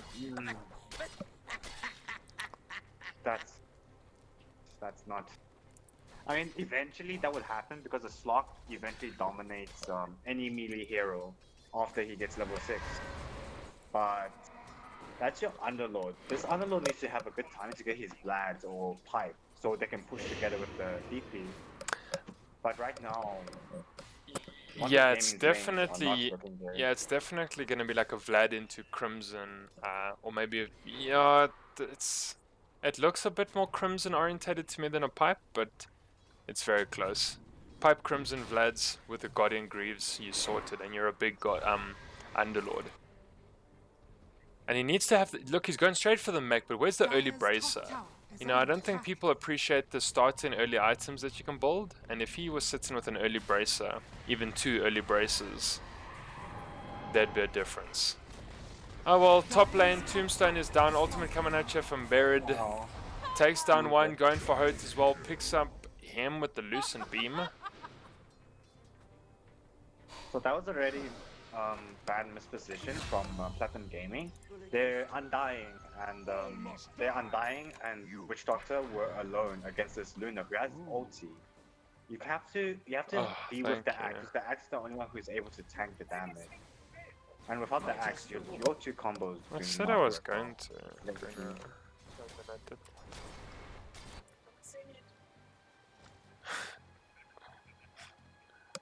So the Slug should be having a really good time because his CS is almost 60, which is decent, quite decent for the timing. So if the Slug is able to get his defusal timing early, you can fight with this axe and this Klink's ulti, take control of a lot of map control from Montwood Gaming. Can you open that? Klink might be there. Yeah, no. I mean, it's an exorcism getting thrown up by the DP as well, which I think is straightforward. You gotta try to straight to Death Ward? Death Ward with like no stun or disable to hold them in the Death Ward, for me doesn't work, because I mean... And the DP is so fast as well there. I mean, 450 movement speed got across that river so easily, like Death Ward can't get thrown even. Yeah, so isn't this exactly what we were talking about Montwood Gaming's pushing? It pushes 5, and who can stop them? King comes in, gets bursted. Yeah, but I mean, you've got a shaman, you know, with the DP as well. Yeah, Ludicrous. Oh, he tried to ulti out. It's not gonna happen. See, he's gonna go down. Picked off by the stock. They're looking for more. Oh, but how are you gonna keep him in the wards though? You can't. Because there's a burning army that stopped you. Now they're going to go onto Stoopy so easily. Gets a double kill for the Slog. That ulti, that's why the ulti could have gone to pushing bots, but now it's wasted and they have no pushing ability now. Which is a massive problem. And that feed mid can position for Platinum Gaming into a mid tower, potentially every push. Which is exactly, I don't know. I still don't like this Clink stick. It's a bit too late for that, but this Clink... Platinum Gaming is missing hard lockdown. This... Sure, there's Berserker Core, but it's not instant. You need an instant stunner, like maybe an OD, or maybe Like, an instant stunner, like a PK. you know what? Like, so yeah, they do have a small amount of it because obviously the cast and the Berserker Scroll are both going to be thrown, but like you said, not instant or reliable. Cast is a bit of a long shot. You can see it coming, and you can make distance between yourself. Berserker's Call as well, it's all going to be dependent on if he's going to be able to pick up a blink, because he's not going to be walking into the fight to call. I mean, most axes don't. You'd be ridiculous to do that. Well, my biggest problem is who's going to shut down this DP in a team fight when she has like 500 movement speed and just X's and popping. You don't want this lock to pounce in and lock her down because he's going to get bursted. But I mean, that... Axe to go in. Yeah, that might be... I mean, that could easily be what happens, because he might just have to pounce and get the leash, you know, onto the DP and the rest of the team fight around him. But you saw there earlier in the river, there's no one to hold the DP down for the Death Ward, and so she ran away, and that's a long ultimate from the Witch Doctor that doesn't get used properly. So exactly like you're saying, there's kind of not the greatest, like, immediate kind of instant lockdown here on Platinum's side. You know, as something like that thrown down from the Underlord, he's going to look to get a fight here. Oh, there we go, Death Ward's getting negated as well. Big ultimate here in the background from the Luna. They take down 3 already. Should look for a 4th. Shackle's coming out with a stun. Double kill for both the Queen of... I don't know why I'm going to say Quap. The DP. DP with the double kill, and so does the Luna. How are you gonna fight into Montwood Gaming? That Exorcism, Eclipse, Shadow Shaman Ward, they just so much damage. What are you gonna do? No, you're not gonna do anything. I mean, the fight was looking good for Platinum Gaming at the start because when the Undying put down the Tombstone, no one went to go hit it. And there was already like 2 or 3 zombies stacking. But then as soon as the Exorcism got popped, there was no ways. Underlord TP top. Okay. I feel like they could have pushed. I love bottom, but I love the fact that the courier missed the Uberlord by about a split second, because there are 2 elven skins that are now going all the way to the top lane, and I bet you that's probably onto the Luna. Yeah, she's making a Dragon Lance. And so check this, courier's cruising the whole way across the map to deliver 2 little agility items. It's great. Sometimes when you TP like that, your courier flies like right across the tower, or like right across the enemy farming jungle, and they just... Oh yeah, but I mean this thing, yeah, exactly. It cruised pretty much that line of trajectory, and it could have got killed in multiple places. It's not like there was a hardcore item on that courier anyway, so like 2 elven skins doesn't really make much of a difference. But yeah, still, that would be a minute without your courier with 2 items down as well, so it would suck, and yeah, she wouldn't finish Dragon Lance. Look at Montwood Gaming, they're just constantly pushing. From minute 10, they just kept on pushing. How many... And oh, the same's going for Platinum Fighters at the bottom as well. They're pushing... yeah, but I mean, they have that type of lineup. They've got a DP with a Shadow Shaman, and that's the thing. Oh, okay, that's Undying. That's 1 down with wards that dropped. They can really push Rax. Exorcism, they still have Eclipse with an Underlord sword here. Don't blink on the axe, I don't think so. Oh, he does have blink, but he's really squishy. Oh, there we go. Axe Call is going to catch anyone? No, but I mean, he's getting caught by the Pit of Malice from the Underlord, so that's going to do much. Hoyt? He's fine. There we go, Slock. Oh, jumping over everyone. Siphon coming at you from the DP. Yeah, maybe Ultimate coming at you from the Undying. But I mean, there's a set of racks. Dude, 16-minute racks. Yep. Tier 3, hey? Like 50 minutes last game. Jesus. I mean, for Montwood Gaming, you just wait for your cooldowns again and just keep pushing. No one can fight into this push right now. This axe does not have his blade mail, he's too squishy, this lock and no items. No, because how... yeah, how are you supposed to fight into that push? It's too strong. It's like this King doesn't really deal with it because I mean, sure you can get Orchid, but Orchid's for pickoffs, and by the way Montwood Gaming's playing, you're not gonna pick off someone right now because they're just moving as a unit. Yeah, but as you should be. You know, the laning stage is over. They know they're strong together. They're playing with the DP ults and the wards, the Serpent wards ult as well, which is going to be up pretty soon. And then okay, so you know they've got good timings on their pushing ults because the wards. Let's see, 120 seconds versus 145. You see, okay, so there's a whole 25 seconds between the two sets of cooldowns.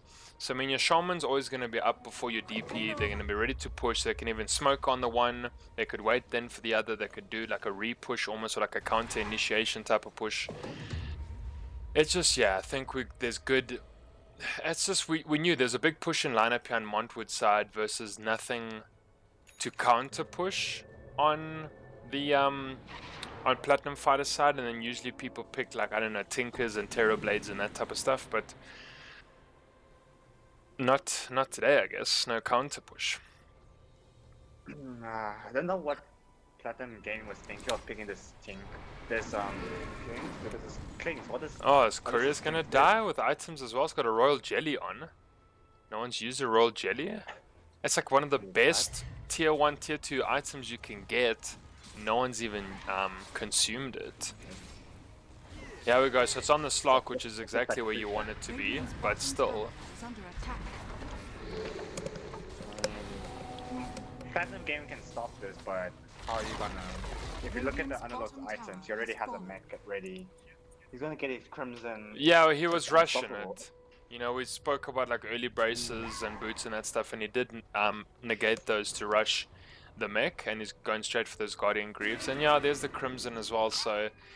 You know, it's just been a team players going for those utility item builds, and that's fine. That works. You're up against a Slark and Axe and Undying. Oh. Oh, this Slark is screwed. Swap, sir. Oh! He's screwed. Yeah. Oh.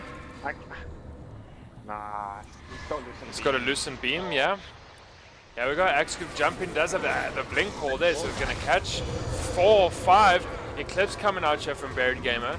Looking for more, but he has the Exorcism from the DP, and that's a dieback on the Slark. Hood should be able to go down. Is there one more Eclipse? One more loosened beam, should I say? Oh, there we go, fine. Yeah. Oh, she dropped an Eclipse in the middle of that fight. Like, how couldn't you have picked off 3? I mean, Axe pretty much fed himself to you, I guess.